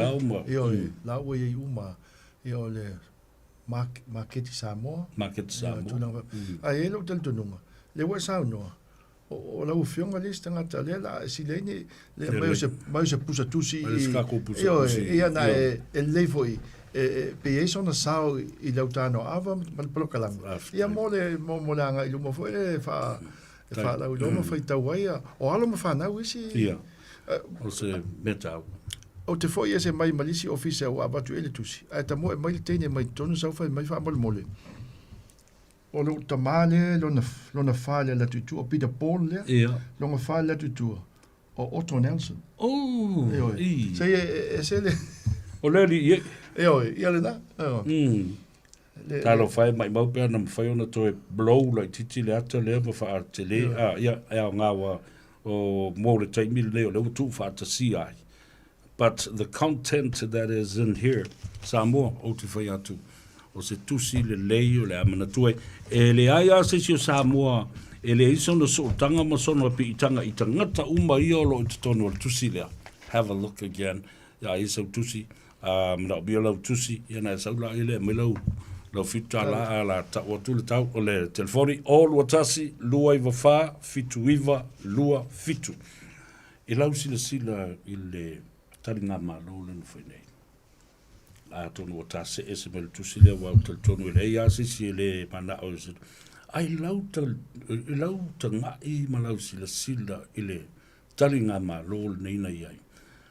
La sau fua iai se mea le lei, sa wāni mea na whale tonu, e ini mea le lei, ia au le tau au wha inga atoa. E lau tal tonunga le ataua ia po se uli. Na o tu le leia fai fata te inga. Madila. A va pe ivas fuliva pasene ia ivas fuliva pasene tasil pasene le lei. O te mana o tostoso mai lunga tasil pasene na. O le talinga malo ma ofa le faftai le tua. Ile ma fai ona fai nei fo fuanga tato malo. Wa te lo ana fa pe foi e o mai olae tu le foi ia le fainga malo vai tu nei o le tulanga foi na iai o le talinga malo ona o le tu no mo le Pasifika o tu poi ia silsila tu ia le mena vai nei Samoa o le to tele o sui o lae fa ulu ia le nei fa mo le chokom ia po le Commonwealth heads of e to tele ia tu no Afrika ma asia ia mo ma wala lo lava le tulanga foi le o le iei o tātou tangata Pasifika I to tonu, I le li o fo le whaima o le utusa o le executive le na. Ai whaafetai I le whainga malo, il pālemia ma le whainga malo. Ua mawhaion tātou whail nei, o ina tātalo ma ilu e tātou te. Ea, a lisi tū tāua. O le whaalau lo ina o le tātou tunu, e maofa ia. Ai mai se ala alwhanga, mai lawa le malai valele, e a taua whaafonga pa I o le tātou tunu. E maoa e matautia e le langona o le tali malo o le langona moni o le langona ngā lue whatasia e iei o tātou e senga e ele tali tununga e o lo in tātou o le vaitele e le a mai tātou e senga e whatino ai le whatinonga mō Samoa mtulanga whapena o lisi tu tāua e o in tālu o te anga I mai ia o wharangalonga mai o lai te saunoa winga I le tupu ia le tupu I Salesa o aina talo ma ilu e tātou te vai tino ia matulau ele lau ele ma pa ia tu ia lau ele o Samoa e volo tel tununga I lana asia singa lea na so o ai sa mo I vaenga ese ia po ati na projects a mata mai loto wala alfanga e maua e fo na ana le ai fa mo le o te leilo e te le se ati na e tu atu le alfanga o ina ia maisi o ala alfanga manu na lato to ina ia le tu ia suafa pa ia mamalu le le ia msisi au tala o te whaftai le tua ona o le tatu tunu I whai ngā malo ma le atu nu ato mai le malai walele se I o lava ia le pata mwhale a lili o sa whata a ana ato e maua e le lewa ainga fo le tulanga o le nau ta ingo ta tangata e whai mele lei o me ua fua e le tua I a ao ma limo ta tangata e te ua ilumo le whale whai ele pilike whai le pa e vali ai le pa u le peo na I vaenga na e le ai longa to e maua stem whapea yo e lago whawai mai nei fiti e wa pe o fiti ai tau e pe mua fiti ai tatou pa tatou o lo I tūlanga whonga leile ta mau ainga ta mau ainga ia o le infrastructure o le tourism tūlanga whapena le lau wawai mai nei fiti e maua e le mele ufai Samoa le ngata le tei mua ai le titi tatou ta mau ainga a o lisi tu tau te loa na matua I oe ia le Commonwealth po le o le tūlanga fo o le fili e mu o le tatou stability ia ele tūlanga fo ile mo e vive singa ele tu fa polkiki tono tatou ainga o nu mala alfanga o le kalesia a o le fili e mu pe a o ni tupu mai te unga ia talinga malo te tele fa pe na lau va mai fiti matonga ma matunu ia ma Papua New Guinea a wa tu sa ronga tu sama os te tele fa pe ne isi tu no kwa sori fa ri ila mi o pua au istanga tunua e sa no mo turo wal va fonga le tu no ala tala sa ol tala ai sa va tu fo lo fo tu nga ba sa mata no mo le fionga il fa muina a pulu lanspo ia sa fa lia fo ele fifia ile feutunga inga fo le male vaenga le la tu te va ia le media ia sa tau a fo le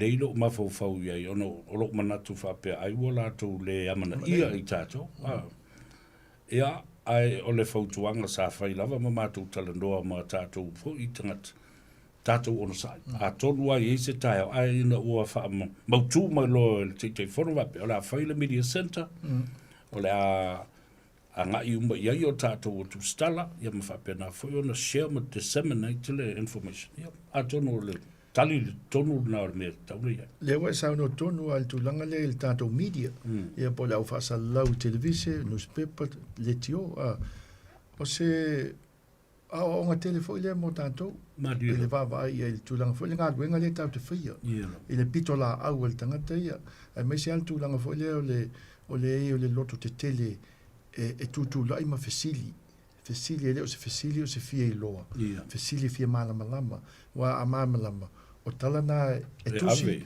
o tala na te sau no isa vea o tala na e tusi e tatou a wafo ili I el whaafonga ma le whaitau o tatou tunu a veo lisi tu tele a lea o te tatalo le tua I a vele I tu le neifono ma tu langa fo ilea e ma whai eona maua mani na I so soani e whaale lea atili ai tatou ngā ruenga whaafasa lau televise le tio newspaper ma le social media mai le ngata lai resources ai te tau fo ona mate tu wina o I lava se committee fo e fatulai ina I fo I lo lato wamana ia o le tatou whaalapu patonga o le Jaws po le Journalist Association of Samoa wai umanei I o na hola I leo balangi a oi e whea ngai mo le atunu o ele wha le liwina o mata upo le whono ia matu I natu ia mtua I ulu mata whalau I le mawhau le tamama le tina matu sa o lele sa no no o vavai e le tulanga e le whelo inga muli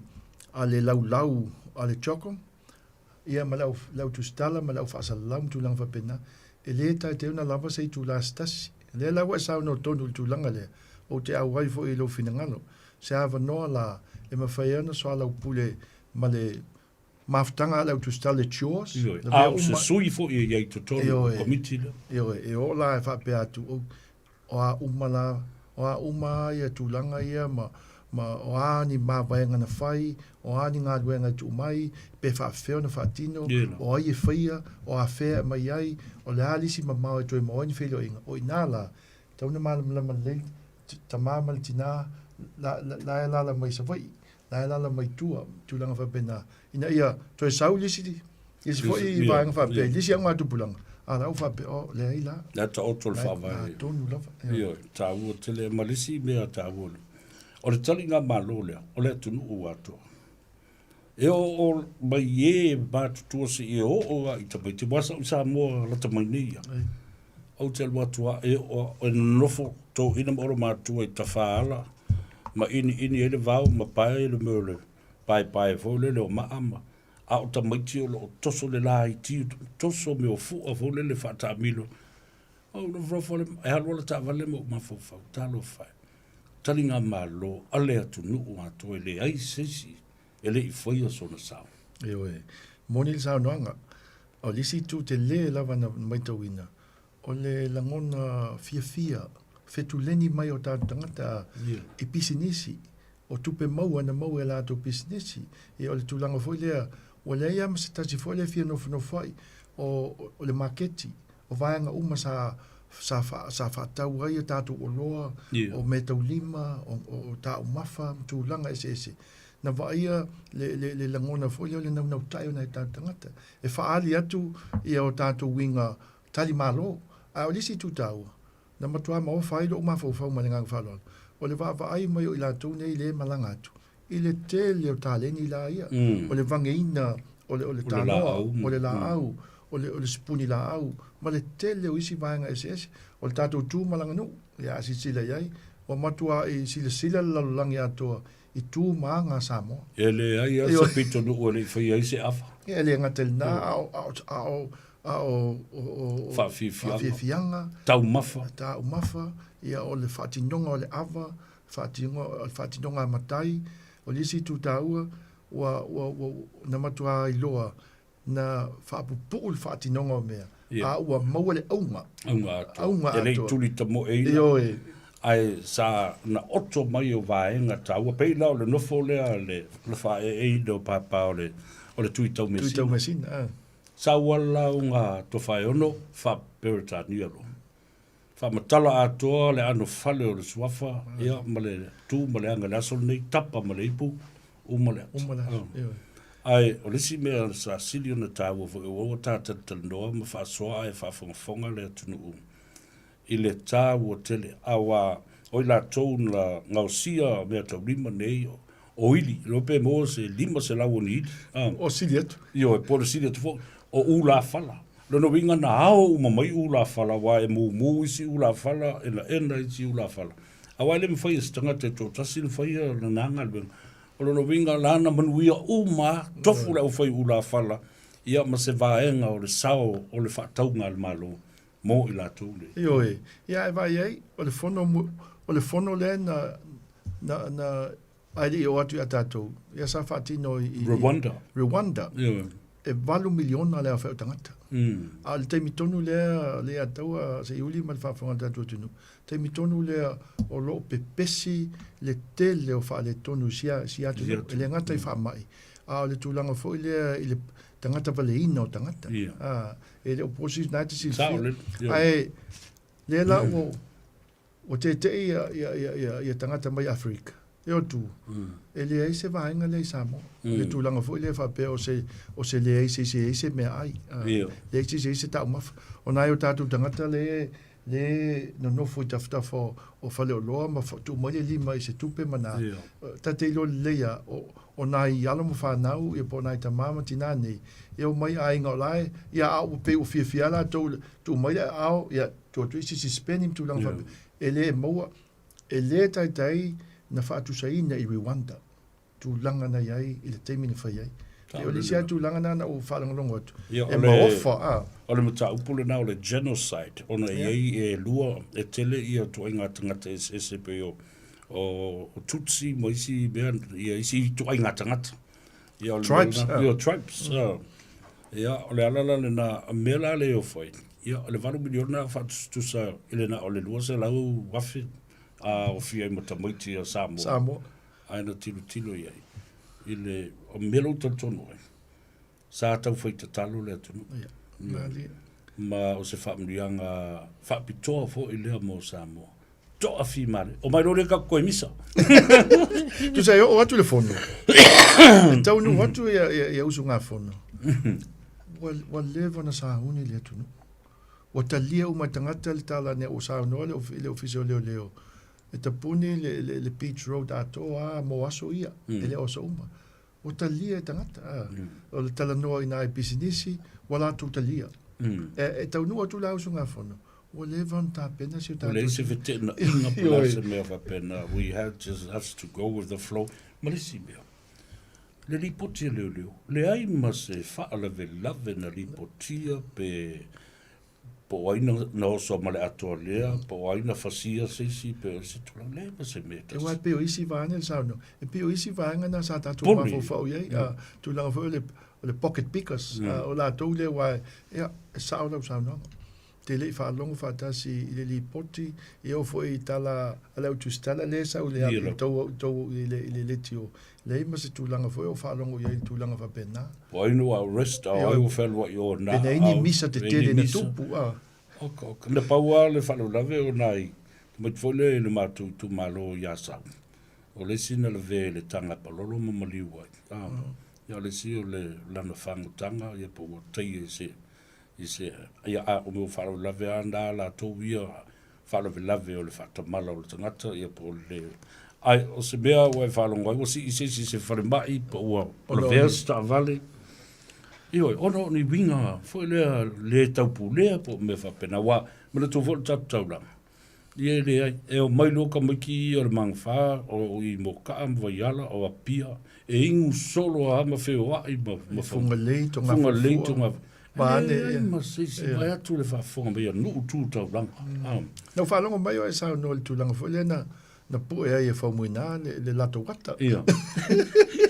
Fa ku se so ia se talo fai. It will never come this way again. I was to take me there. It is a special moment for lava. Ile anga ilumina fa pe. Le la o feitero. Well take me there.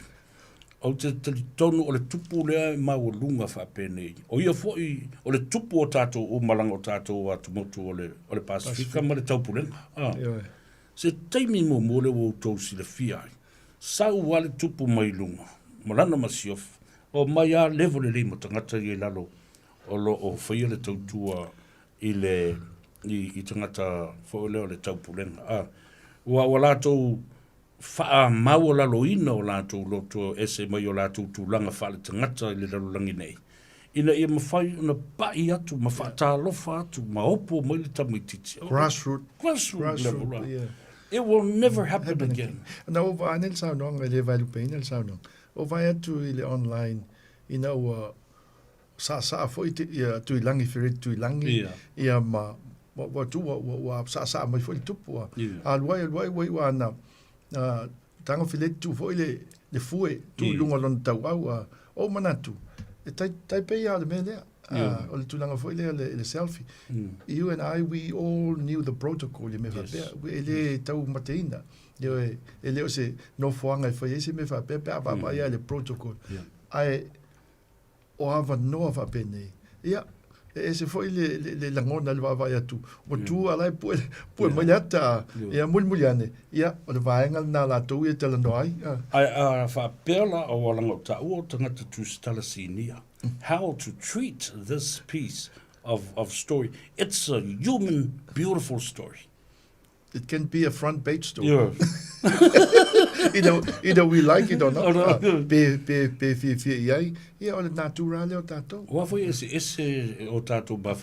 There's a different angle eke treating a story there. Also, from negativity. It's a bit I what to the story. It's a human story, and it's a story of humility. Or se tupu was out to I put it selfie, allowing him to do this. Well, it's a big story. It's a big, Vanil sa nang o te leilo le BBC, malato coverage, ia malalangi wa pe. That's a different angle life. life. Angle life ang alato, they may be ma vo lato fa pe wo abuse tato. Pe wo diminish ai le fongal fa pe wo ia le mau lunga o le ainga topu a i la va ia malengang fa lol. Ia o manatu ia le fionga fa muina. Ia sa va no le mo o le protocol ia o te lo lana tsil fea. Mulmuliane. Ia a le story let sa no ia. E ma faina tu si mai lisi tu, ma lisi tu le manu. E le se ta mai tala le tala. Pe fa pe e le fo e tala ai la ngona ma fo ma fa sa o le ngona ni su tangata fo le pe lo to le anga pe le ase la ngona fa pena. Le o tu le tu ma le anga I fanua le tupu ma me ma sani e tu no I fa. Wa sau le tupu I lalo yon tangata. Ai sila I atu I langi ma le siva len sau. O lai fai Britania. Yo, lai fai Britania. Nei wan fa atu sau siva. Fio mai tupu. Nei wan sau tupu wa wo siva mai. Al wa lo tu tanga tu I langi tu atu ele fue I lungo lon tau au. Ya sila la ye. Il va ai pa langi fa pe. Tole. E pe al tu langa foi la pe ma fatel ma fo tau tanga pe. Pe o le fa pe o le ma fo tu langa va pena. Ai ele si tu va ye.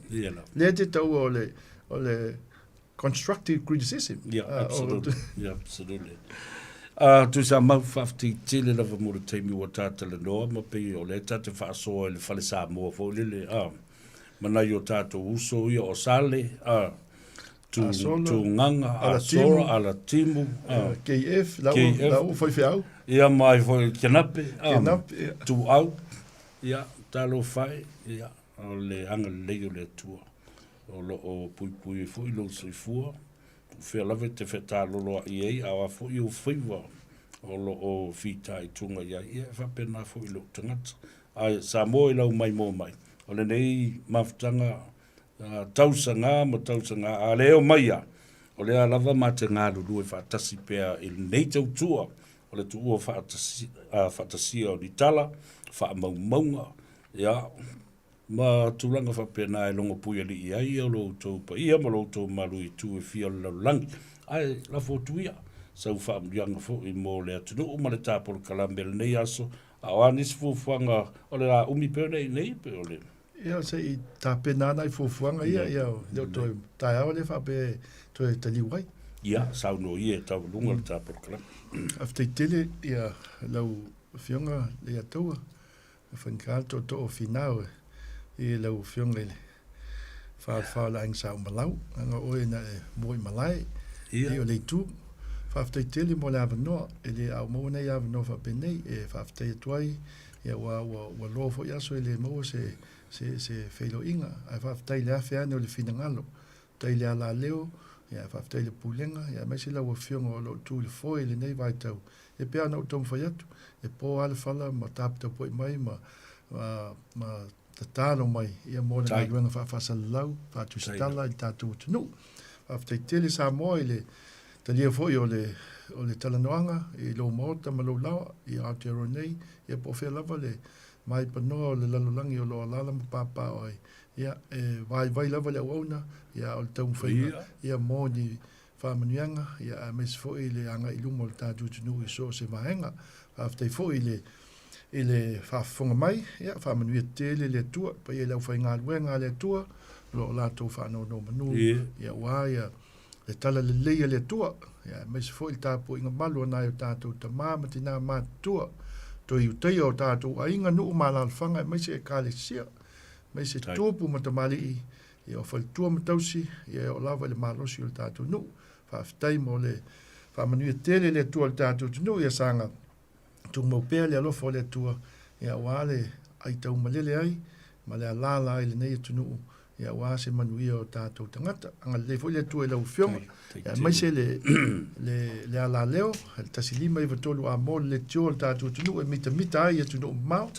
mai se le pulenga le sunga le fafengainga ma le faltua ia mai se le no falo ia mai se fo la pa li ai le finangalo le tua I au kilani nei after tele mo le mato wa no tatu to felo ya tele pe anu ia fuanga ia sanga ma wa ala sanga ia wa le passinga o tele le ia le fasalong Hello, Faftai. Paulu sa noanga. Le sunga tu sa mau. Ia e ta te le fe mate. Ta ua fo I ao na tala ma fa to ta ngafa. O sa moa fo le na. Ia ai anga leile tu fo lau I langi ma. Ia ma lo fa tu I le fionga le ri fa tonu. Le sunga ya sa vea sano malifa. O le tātou nu spe Faftai mo le au nanga. A le Samoa Observer Faftai. I le aunanga le tātou Sunday Samoa. Ia whapea fui o au ia maua le tō whāle nei. Ia tusi ai. Ia ma longo pui ali I le tunu. A meise le mamalu le au whaitau. Ia whapea fui no tā usolo ia. Le fionga a leudua I ali I tasi. Ia ma hatina o lo o ngā ludue ai a mulu tenu nei. Ia whasoifo ia ma ia manuia. Ia, le nā Samoa o tawalunga atuai, a lewa tilo mai le tusi Pacific Rugby Special Souvenir Book, 100 Years of Test Match of Samoa, recorded, and some beautiful colored pictures in here. Wala o mai so tusi, fitu tā lale tau le tusi, wawa I le Joseph Tukala a ngā la. Wala ula ia le olu tasi lua I wawha, fitu iwa lua fitu, ia, wala au mfisini mo savea. Ia, ai whaafteitele lava I lau whaafonga la tātou wō I le malolonga o tātou telefou I vai whanua. Ia manisi fo I o tātou whaasalonga whaapisnisi. Ia awa fo I company ma lātou wa tina o lau whaafonga mai. Ua mawhai o na aura tula polo kalame le leimo o ia so taitasi o na o le langolanga malosi le whale maliu a se alo le atunuu o ese tātupu Funeral Directors I Manukau City. O kalame leimo o e tālo whalava. Na whata otolia I se ainga se li I na awhia I se mai whainga tā. Ua whiwe inu whala au, e au mai e elfo mai e le manuia. Ua whiu fo mai e le mautinoa po le ale ala ngā mai o loo a awhia I o ia. Sāltana noa ma se tasi o ana wō. Ase si atu I au se tālia I se tausanga wa tea. Sa maita wina ai e lana wō. Ua amata o na whaano no ulana sabali. E pei ua tau pi olo na tua sa I tu laulau whaafonganga. E umi se taimi sa whai se tala noanga. A o tala noa ma whaalongolongo pēla na wō, ma maita winai, o leo so lea, o lo tinga aina I se avenga ma mawha o lo o ia tau aveina. Na whai atu le wō se asi I leo so mai lea. O te sau tae ao ma le vai fōlo mai, o le aso na so aina alua tule ne wō se asi, ma le tanga maa e tusa ma le se lau fitu se fulu pauna le mawha. Ma wha tonu le ali mai, e te tau o na ia amoina le tanga, e toi whaasa o ailo na tua. O le asa na so ai, e alu atu leu so asi. Ua ati le ai o na tinga hina le mai. Na ita mai le mai le pepelo le fo I le tanga maa ma mafa. Sa whai atu loa I aila na wo. Uzoe. O le mamafa le na o lau avenga I aso uma. Ea. Awa o le mamafa le na o pauna o le tangata e ingoa I asa amasoni. Le na e te ita tele iai. O le loto ita, ma le ai o se wha mangalo. O lou le alofa le na e a te oe. Awa o lou loto le wha mangalo le na, e toe fo I mai, ma wha ati ngā ina ai oe. Whetala Yesu, awa a whai tau te le wha mangalo ina atu tangata I o la tau angasala. E le wha mangalo ina foi, e lo o tau tama, o tau angasala. Ia talo sia e tele o amoina se avenga mamawhai lo wita I se tangata. Ta talo atu nei loa ia Yesu. Ni e wha mangalo lo loto le wha mangalo. E malolo I nailo mai. Talia o ia. E avea mau whaola. Manatua. E le lei mo oe. O le ese tātupu Funeral Directors o se whale maliu Samoa o le tali foilea o taimi whaingatā o na o le malanga al maliu ma le oti. E mawhaifoi o na lātou awina atu ma awina mai tino maliu o e pele mai so o se atu nuo lanolangi. Wala auno le ese tātupu Funeral Directors I le lua no lua toru fitu o. Lua no lua toru fitu o. Pea fiu ane ele se fulu ma le balu Norman Spencer Drive in Manukau City.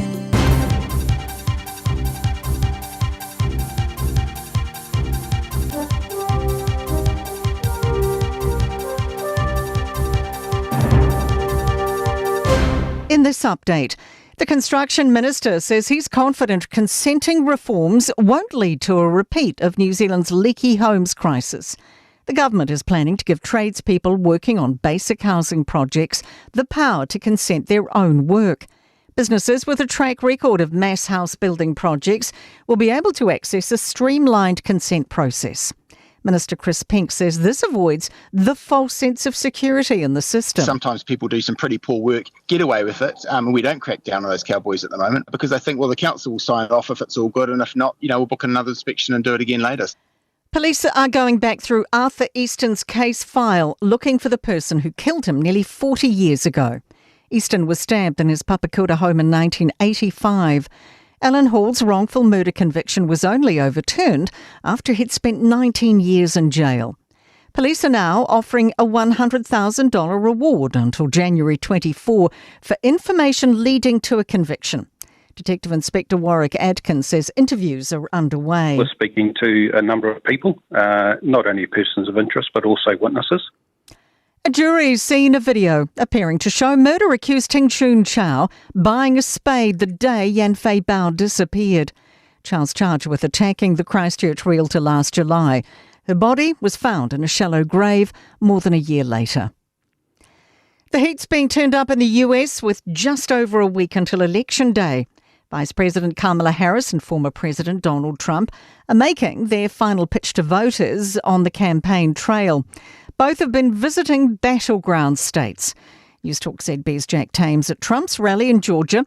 He says there's been a subtle lift in momentum at the Trump camp. Obviously, Harris is going to try and turn that round in the next couple of days. But if momentum tells us anything about turnout at the polls, it would suggest, I think, that at the very least, the Trump campaign are feeling quite pleased with where they're at.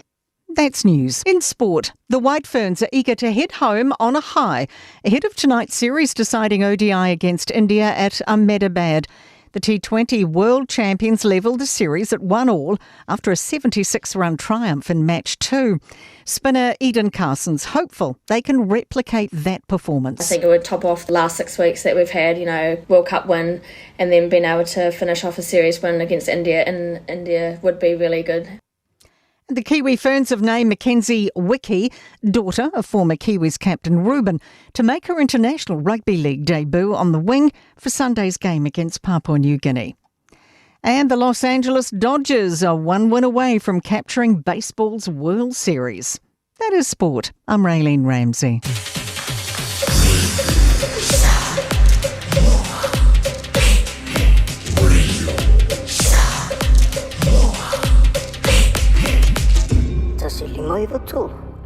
Whaangare tutua le Pacific Easy mo tupe whamamoni sa mo le masino ke topa mawai lo vanoa te ono marumano ai whailonga tupe whase furu tai lua se lau tā lau sau nia mo ana paanga. Lua se furu whailonga mo sa moa, an lua se furu whailonga mo tātou New Zealand nei. Se ina whailonga se furu aso tō na vai aso te tasi. Manatua, o lo whawau pēr lana whamitoa 5 tāla pēr ai whaonga ina Pacific Easy app. E whasau ina whailo te mi mau se leni pēr whaonga le tātou direct transfer. Tiposi mai o tupe le tātou account, ma whamoli ina fasili lunga o telefoni o na whaatino leo le au nanga ai nga whamitoa. O lo avano pēr o tātou ofisa i o Tara o tāhu huma le taulanga whaatau i mangele. Pa pēr le siria le fitu se furu o tātou la lau whaasopo ni ai New Zealand. Mo nisi o whamtalanga wala au le o wala se lau o tasi ono po telefoni masani au kilani lua fitu ono fitu iwa fitu wha ma le lua fitu ono fitu iwa wala wha Pacific Easy o lau pa anga mo tupe wha momoli i Samoa.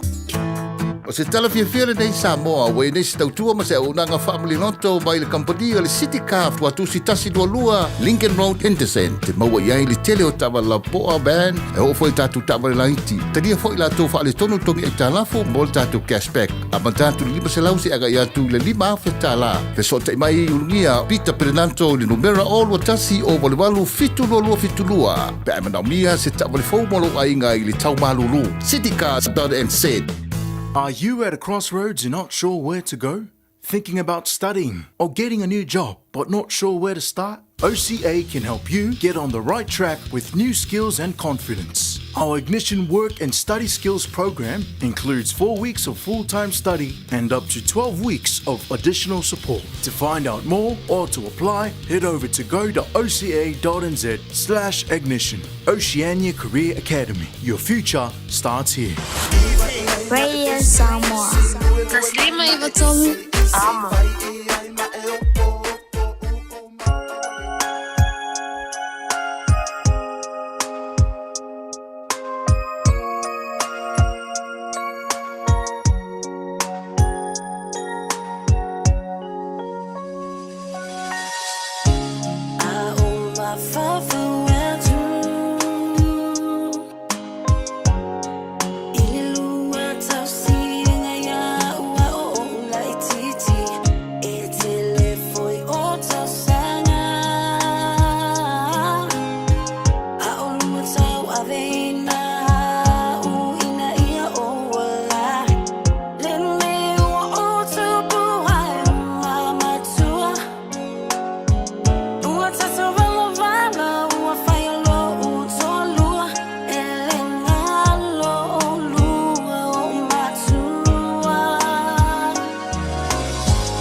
Ia, toi whawhelo ai tu fo i le pa ia bawalunga o le tātou tunu.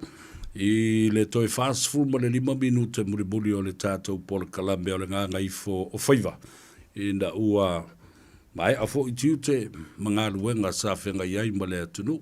A sao sa vali atu i lalo e wha mawai ia ma whātou fo i le tātou malo whaalolongia. Le sunga atu i sa mau. Fata maulolo Wellingtone Malifa. Ya, o se tamali i lawi lofo i le ngata i le nawa i tau mātou tā alo. Ya, ai whapena i le reinga luenga o le tusitala. O lona sao tā ua i le newspaper le ainga. Yo, o le pisinisi le nā le ainga. Ya, ua whai ma ua au tausa ngā o whaatino pēr le nā ngā luenga lo li poti ai le tele o meo lo tutupu i Samoa. Le Samoan Observer i le vai aso atoa, le Sunday Samoa i le aso sa, e le o sa ngā luenga whaingo fie. Mai o momonga le lei nā, ma o le uso vai atu o taulangi, ia whapea fo i o mamalu, sunga tui sa mau, fata maulolo, Wellingtone Malifa, ia ma no whātua i fo i le wharetua i a Jean, po le fionga e muri ang tele, Malifa, ia ma ngā luenga o lo whai pea. O lo whaitau ai, mamalmala mai Samoa i le tele o meo lo tupu i lo tātou o tunu umai le aso ngafua. E o i le aso whareile. Ia na wawai le Weekend Observer, ia po le Sunday Observer. Really le whainga malanga i lau sunga whata, ma le toi te li watu i lo tātou o tunu pele i le aso atai au. Lo mai leo lo talandoa. Le ta ua tele o le ta longa le na fai wa nala na le fai ni ta tu tala i ta longa le so na nafi. Ina ua fai le ta tu wa so malolo. Ya ai le ito e fai e lua vai aso. Le ana malolo ai ia le ta milusanga fo le au kilani Samoa. Le la ua au mai le fai unga sa ma felo i ma le fionga i le te fono po le Palestine fo le ua tu la i mai nei le fo sa auto fa fonga ma si le mai o ma tala noa tu i tala o talonga i le so fua ale fa to amo se felo i ngan le la mo le fionga le alori ya fe pule i koki avei ma o ia fa mo tu mai ai o le ato a mata i le tamsanga wale wanga i le quarterfinals, semifinals, ma le final. Ale au kilani Samoa, Rugby Union. Ia, amatu ele wha malo ma le wha aftai o nau au mai le unga ale Unilakapi, ale wha malu ale Auckland Rugby Union Association. Tolu tausanga o wha sala i nei lauri. Ele toe mwhai ona toe whai se lato au. Ele toe wha atanga ina fo i ni tamata alo sa ai le au lauli. Leo ua toe o su enisi au ta alo mai ai. Ia o tutu unga nā ma le whai unga nā mua tolu tausanga. Tau fia i le au lauli. Lua o ele mawhai o na toe o ia lauli i ma o ni tamaiti e ta alo mai i au. A isi nuu ma isi whalaputonga i lalo le whamalu lea au kilani Samoa. Tolu, o le na whaatupuina le whalawilawe. Band for Life. Ia, no winga la Band for Life mai i le unga lewa whai e au kilani. Ia no winga le toi mawhai a ona toi e sisi au e ta aloi. Le toi mawhai fo ona toi a fia i le ta longa o le lakapi. Wha, e pule, ia au kilani. I le toe whasoso ina mai o Avanroa. O li i laufali. Ai ala laufali e fiesau. Ia mwhaina sau. Ai ole asu e fo e au kilani Samoa. Ni laufali la tau te whaatau teia. Ia le ta'alonga ilona vaenga e tolu i olo te toe ne o le quarter final, semi-final, male final. E tau o tele la ia vaenga muri o le tamilisanga le wanga ia tudei iai. Ia, pe luanga sisi coach, langa sisi coach, o se whai a onga mai sisi au. whaafoe ia ma lau whali i stalonga ia bana tuala. E le mawhai o ne lau whali pia whai o se coach. Sisi au e le iso tusi pasi e te whaatautai ai ia le lakapi. Ia, tala nā e tā ua tele mō le sila fia le atunu po wheu o iai ia le mata upu lea. Ai avatu oi le lava papale, whaaftaimo le whaamalo le lava papale fo i o le komiti whaafoe, e masa fo i ia lau fionga i le teitei whono o lo tula i mai le foe i le teimere nei. Ia masa fo i lau fionga i o le putea. John Roach, ma le whaletua. Ia malau tau komiti tuai i lau tau ono sai fo i ma le whaatotoa, ia ma le tuu o lalo pea. Ina ia awane i toi iaini mea whapea e vevesi ma iai. Ia ma awhia ai le soifua saunga le mū. E le ngata i tamata alo ia whapena fo i li i lau whali. Ia ma outou o lo oanga i atu e mai moa le tele. Nā laua whaile. E le toi iai e se fulu mita e te tū mai iai i tua o le leina lea ua toso. Mai le mea o lo whaiele ta longa. O outou umalaya ngā i atu e mai moa i ta longa nei ma tāpuai. Tāpuai ma le fifi mali. Nio. O le upusa o alina rea tau sa vele o avatu i lasu nei. Fia tau sanga o tātou. Mafuta i nei mea o la kapi a o whasalawina i a le tele o ta milsanga. Ma le tu o lalo i a te utou le au tāpuai. O utou ane i a lei ona tupu le pisa. Tau te valo, tau te tau fe ei, tau te la lafo upu e whaoso i le ita, o tamata alo lai te tonu. E whai au tau whai unga whamai se sele lau whali, wha au lau whali, wa tau na whasi le lau whali, wa tau na tui le nguto le lau whali. Ia. Le alala nā o le utu e watu ele tu o lalo. O le mea siri lea ua tau mai o le atoi whao wau ia le tau milisanga lakapia au ki lani Samoa. Ai a tautua nā ma i tātou. Se le mamalu o le atanu. I le tau tau whai atu le atau sa vea i a te utou. O le utou pa ia ma le utou mamalu. O utou o tupu mai e o le atanu. O ta mali, o whale o polu.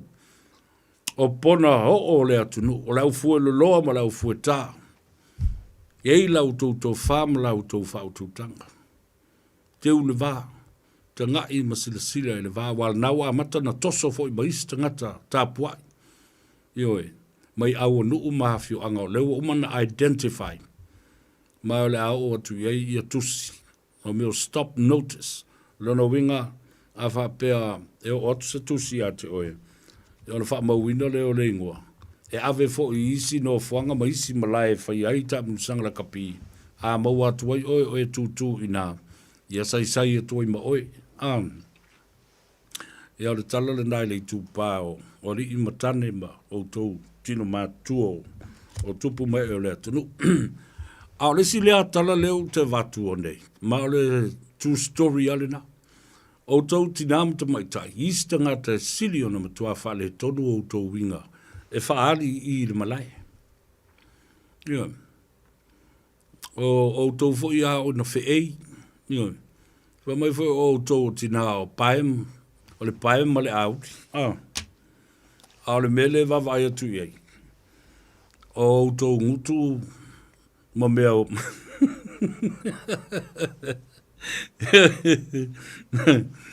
Au te mai tau mea, e whapena fo i lau whautuanga i nisi o te mai tai, fo le tutu o tuai o lumpe tu mai o tua. Ai sa wai upu o le matua, e mangongi wheololo tuai ia fo ia le meo, o le whe au o le solo whanua i le manongi o upu ia e whai mai tua e tangata ia. Ai titilo tu, se le makukua i o lo makukua i ma whinge i kua mai kua i. Ia le whai kua e le kala. Ia, ngā o i ruka mamalo kinga. Whaingi upu le lei, ma tāpua i whale lei. Le lea lei na tupu le pisa ma le tau e fusu o tama o le kou mi ka vale ma kou o le ka alo ka mai e le o kikilo mai ngisi o kou e kou wha ka whai a kuai fuai kuai. Ka whiwhi lau ka mai sol whangua ngā si whailau a mio ngal kou a inga mal kou whale. Ia, le ra.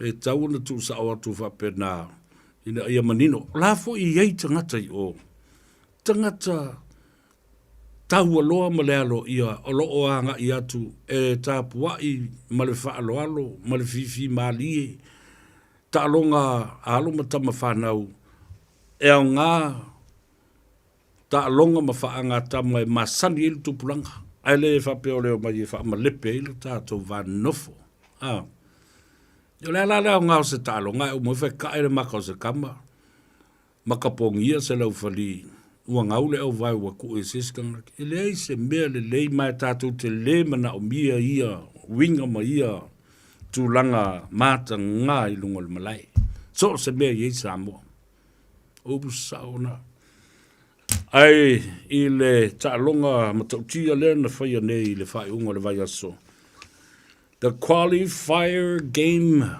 for the World Cup and Rugby League na ta alo ele tātou au matautia ata mai tai aka le matautia fetu Samoa kwa mo lali e yale au o tonga i le ta'alonga le liki tolu sful maleono i le sful maleono ana i le ta'alonga ya whaftai atu le whaia onga ya me se foi le pulenga le tātou au o le fetu Samoa Women's Rugby League to make it to the final, or to make it to the World Cup, il est tosan faux.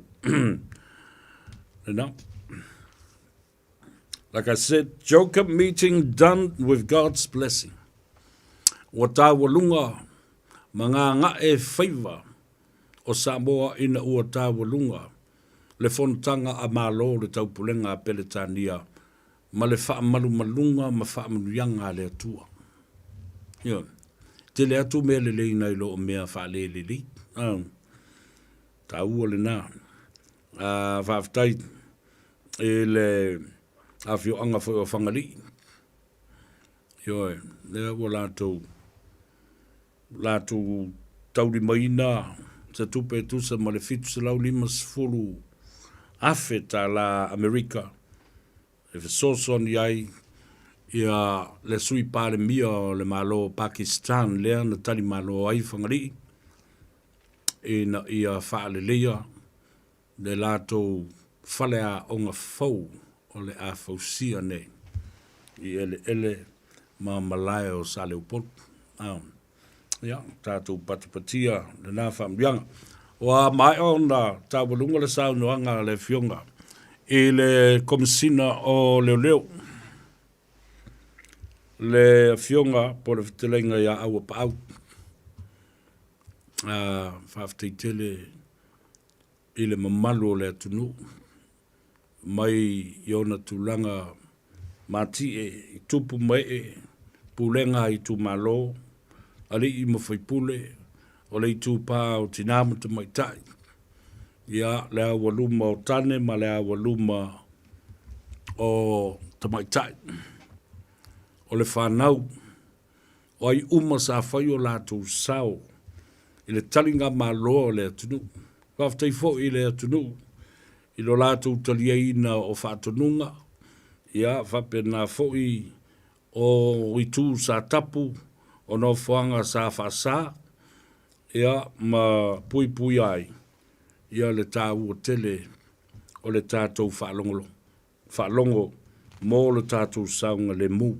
A whai kule leo uko ke ka whau ima utou te uia lea awala sa ustai le au avitavale sa ustai fo i lātou sa whenga soloa i ia no whanga ia ma whaititi ai whawhita uli o no tu mai o se tūlanga le leile nā ina ua sa unoa i le komisina ia upa au ma momoli i lana whaafitaitele i le atu nuu atoa e o i pisinisi. Whapena foi i le afe mon tupu o leo na malanga mai i vanga ese o le Pasifika ina ia lango i le ngā ruenga a Samoa. Whaftai whaia onga sa tuu lo lātou taimi ma tāpunia a onga uma a le atu nuu. Aia ngā i atu e vea o ni leo le tumau, temporary police, auxiliary police, to assist our very few numbers of cadets and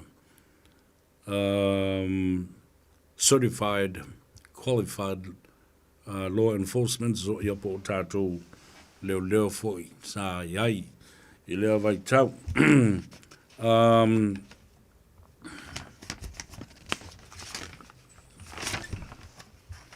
Nisi la ia o leo na malanga mai vaenga ese o le Pasifika. I le fontanga lono luas fumare fitu le nei o le Commonwealth, lea na whaatino ia pia, na au mai ai le fisosoani o leo, mai New Zealand, au se Talia, o Tonga, o Fiti, o le Atukuki, Nauru, Northern Mariana, le se Maruanga, Northern Mariana, e le ukari e mele o ai Maruanga i. Papua New Guinea, Solomon Island, Marshall Island, Vanuatu, and Pacific Police Association deployment from Australia and New Zealand. Oh, really now. Never na sa to sisile ule mo statu por Kalambe mas fatal no nga foi mele ali satini sinia. Yes, tumunvau te umutavu I siki asu. Ya on ole sa malangatu. Ile vaenga leo mai New Zealand. Ngā tau te whesosori ile, tātou taringa malo sa whatino nei. Ile na, ole mea sa o tilo iai, ma o mai tawina I fo. Ile ma tia tele o le tāpenanga le au whai whiau. Le au whainga luenga le atua, o whia le mea sa whai le potopotonga, Fea sa te talai lea fontanga, ia, o lea fontanga, au tau sila le lei, ma fau la upulea. Na e alu la ia lea e oto mai se vaenga o la unga whaiwhiau. A le mea fai u te whai atuai. E le ngata I le whaasoa I le tātou lavanga ngana. A o sao noanga I le whaao ngā ina o le ngangana ingilisi ma le whaperetania. It was beautiful. Nā tangia ai tā penanga a le au whainga ruenga.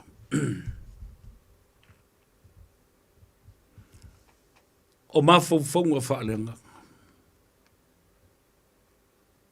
Momoli mai e le tusi. Whaitawina wha Samoa.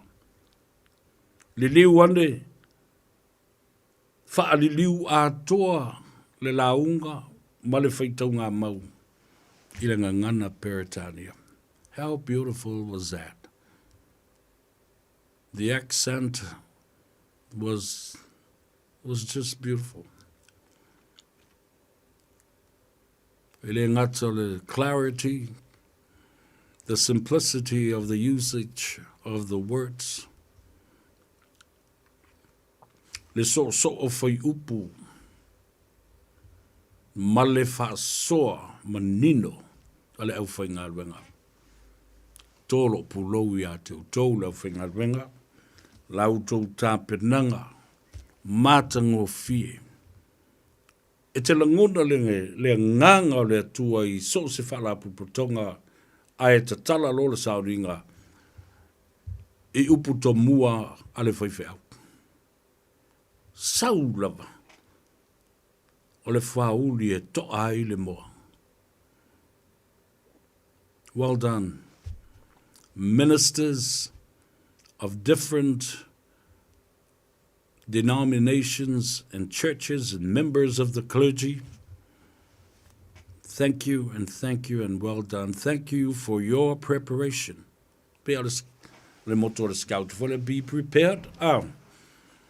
Ile ula se si ngangu ale au whangalwa. Ai tu tilo isi tangata e matua i ofu. Ai whapeo Samoa. Le tāwhawhau wale leilo. Whenga ngui ma leilo. Le ale nā e tā ua i tele. Tai fo i le fionga le tu mai tai pandemia. Tai mi umma ana saunoanga mana tulenga e manino e mala malama e whaingo fie. Clarity, simplicity, and the way it was delivered. Oh, now, if you're made Dr. Naomi Mataf, you've done well. And thank you for your preparation. Your speeches were delivered in a beautiful, simple, clear way. And he touched a lot of many hearts. And you've won the heart of the 56 Commonwealth countries of the great British Empire. This is another thing. The reciprocity comes from the word reciprocal. It was the true meaning and essence and element of our culture and traditions. O le papa mausali ma le maututu le nā. O le whaelo atu o le tātou tū ma le anga I whanua. I mālo na ngā solomai. The reciprocity le upu le nā. I le tātou anga nuu ma le tū. And our hospitality. O wafu o le anga nuu le nā Samoa. Whaaloalo atu, whaaloalo mai.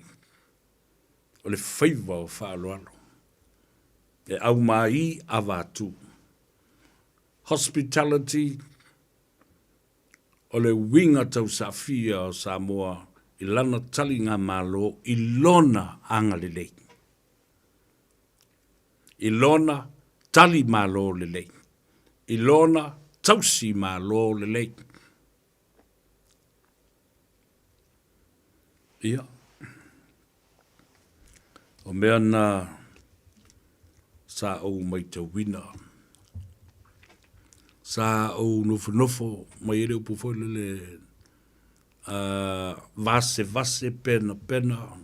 The analytical theory in terms of turning things upside down and analyze it from a critical point. Pena leanga, pena whapei. Ai eise teu te unga ma se mele le e tau na whai I ai.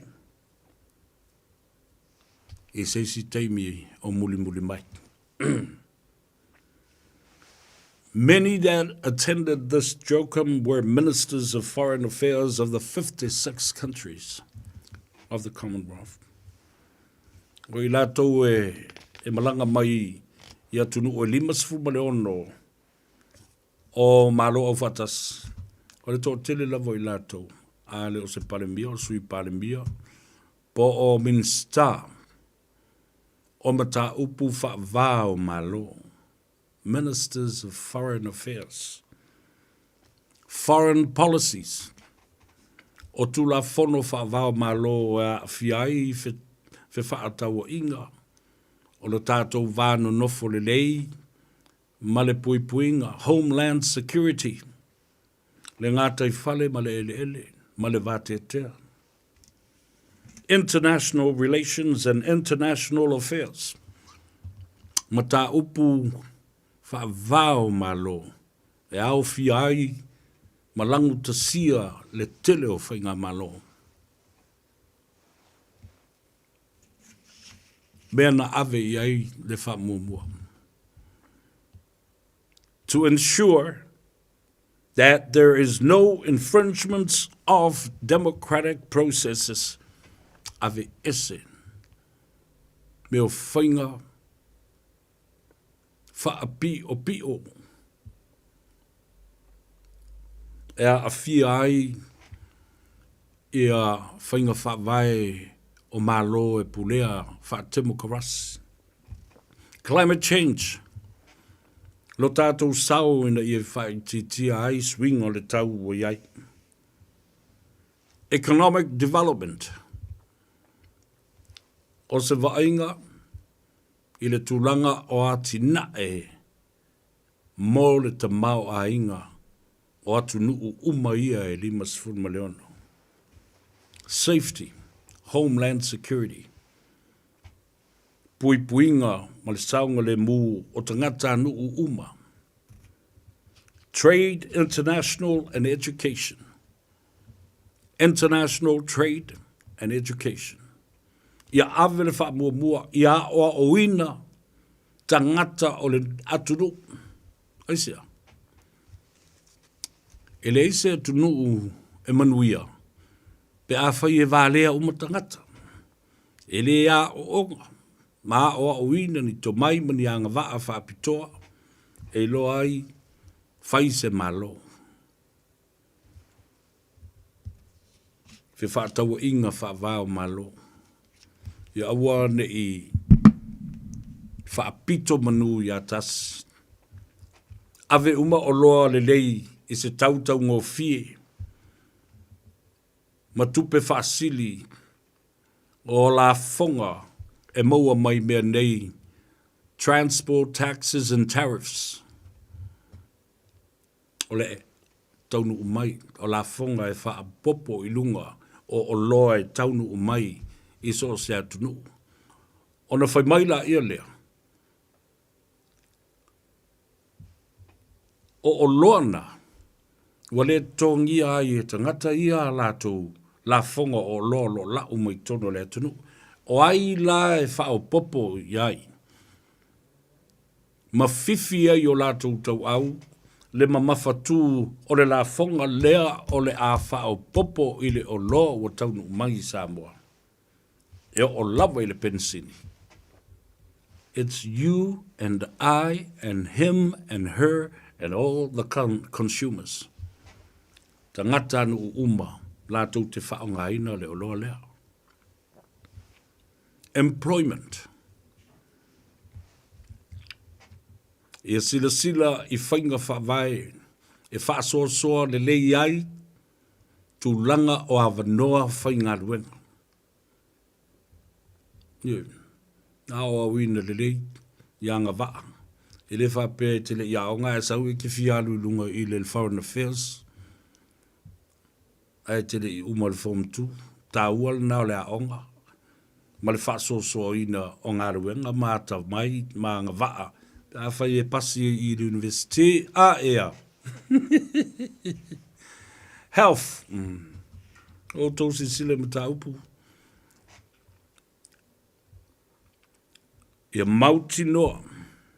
A whai o le whaasosoina o le tamau a inga o a onga. Ai maise fo i o tupe ma paketi e whaalu i polo kalame ma whainga whaavai ale soifua maloloina o le mea tatau. A wai le ao ngā se atinae. Ma se tamau a inga. Ai mamai umatangata o le tunu. Lea la le nā. Fairness and justice. Ta upu umanei na lo telefonu. Wea vai lo ufai te tala ma au. Ta vili solo i tātou au whai ngā luenga lea na o e whai ma le Radio Samoa wai. O ana nei le tai au. Na o tātou lava le Radio Samoa. Na whaatala no ina le fionga i le li pāremia. Ia Christopher Luxon ma le fionga i le sui pāremia. Ia wau wasa manea Sir Winston Peters i le tai au nei. Na o tātou lava. Le media sai ai ma fasiringi ai. Pe o te tau o na whai se whaatua se ngā New Zealand tu sa ai ma le vaale ngoto i ngātai. Ai ale tala le palemia. I have already said that we're deeply sorry and we're very sorry. Ile yese teimi a mai ai se whātua senga aloa ia ma se whaasifo aloa ia whapea. This is the official act of apology.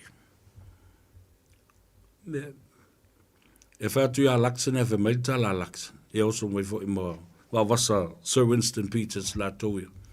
E le alu ise la tau mafo fau le mea whapea le a whaise whātua senga. Po le whaia fo i o se compensation. A olo a ngai ia o lātou loto. Ina ia le lei mamanuia tangata, saonga le mū ia awa lava, ne i liki ato i whafo le suau. Ai o le lātou whasoasoani atoa ma le whaapitoa, mō Samoa ina ia whaataunu. A mai se lauruas furu. Ali i leo leo. A mai le 4 miliona. E whasoasoani le chokam.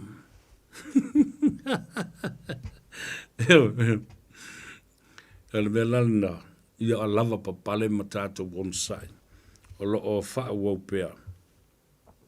Ia ona whatino ngā ruenga a i lātou. Ua tanu mai. Challenges, lui tau. Fairness and justice. That's a ora. Nei o le mataupu fairness and justice. Whainga whaapitoa e loa ai, whainga tutusa. O le mea ua whai lista ngata lele, whai fo I lista ngata lea.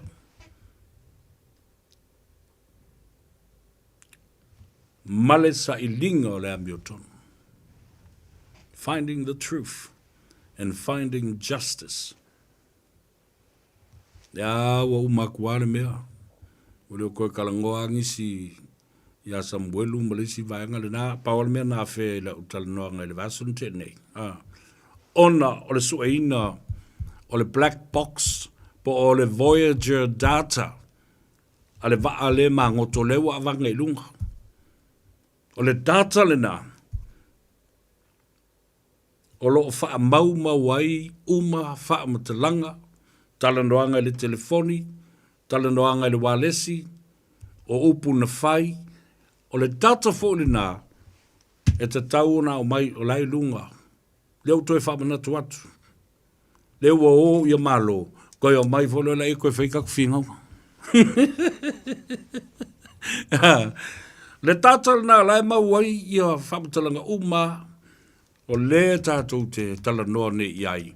O telefoni, manu mera tangata, o Texas, lai maua umaluma, le poua le Digicel, ma le poua le Vodafone. Lea e tu a ia I nei, ma lau manu ia le ingoa, o le whail pule leo, whalata le tolu. Whapena iai I le po lea. Nala mea le au mai e. Leo o mai nei ane usila o lo I lalo, sei ma eli ma ilunga le mele ma ile le black box. Ina ia su e la le mea lea. Lea mea tonu le nā leo, tala noa tuai malu I tau. E te tau o na whaasolo Iesu e suenga le mea le nā. Wai le tu me whai ona toe erase pe toe solo ia, pe ta pe e stangata le mea lea, o le wha maoni le mea la I lunga I o. Wha maoni le nā la I lunga I o. Le loa malawa e te itai o le tunu. I loa fo I leo leo le mea tau na whai. Nala le mea le au mai e. Lau lui tau le nā, lewa matu le whono a le jokam, e tau whola nā o a uina I tātou. I mea o lewa lapata I mai e te tau o na tātou tilo toa iai. Children are our future leaders. Tamiti e sawaina. Teineti e whai mea leanga tangata. Lātou ta mawhai ma lātou ta mamoi. Tai nāo atai au. Ne whaina lātou nei le masiofe a Camilla, ta tala le. Le aonga fau le nā le victim support. Ave iei me alofa. Camilla primary school e le nā ua whaingoai. Ia, tā walunga atu. Le tātou whasoa ma le Gagaifo o Faiva o Samoa I le nei a o uli. Awana ingalo ia te oea bamu, te mana o sautusi wala waile ia tau savea, o le mana nei e o ato lo iai tonu ma tala o lo iai, ina ia mawhai, ona outou tau fia, ma avea o se tusi e whaamanatu ai wai tiri tangata le iai tonu. Ko titi ale si so tātou e le tau iai se sotanga ia I lātou sa tā alo I le au o le manu Samoa.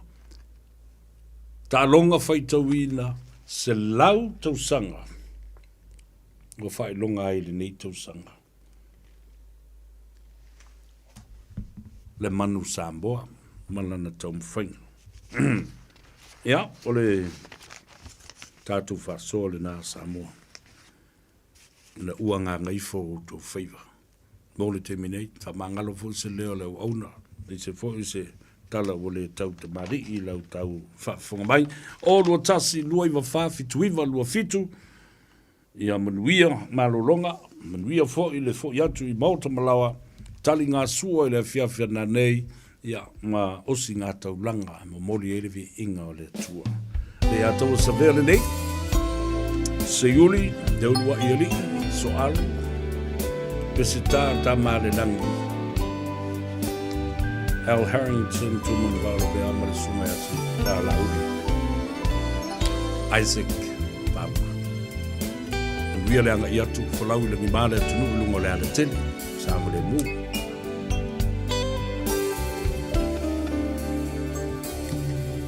Manatu le mafutana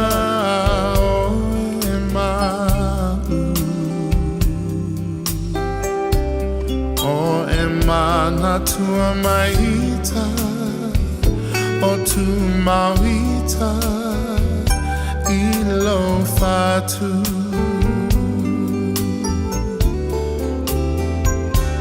Boma tate tala no ai Mamo sao se haso Sao se haso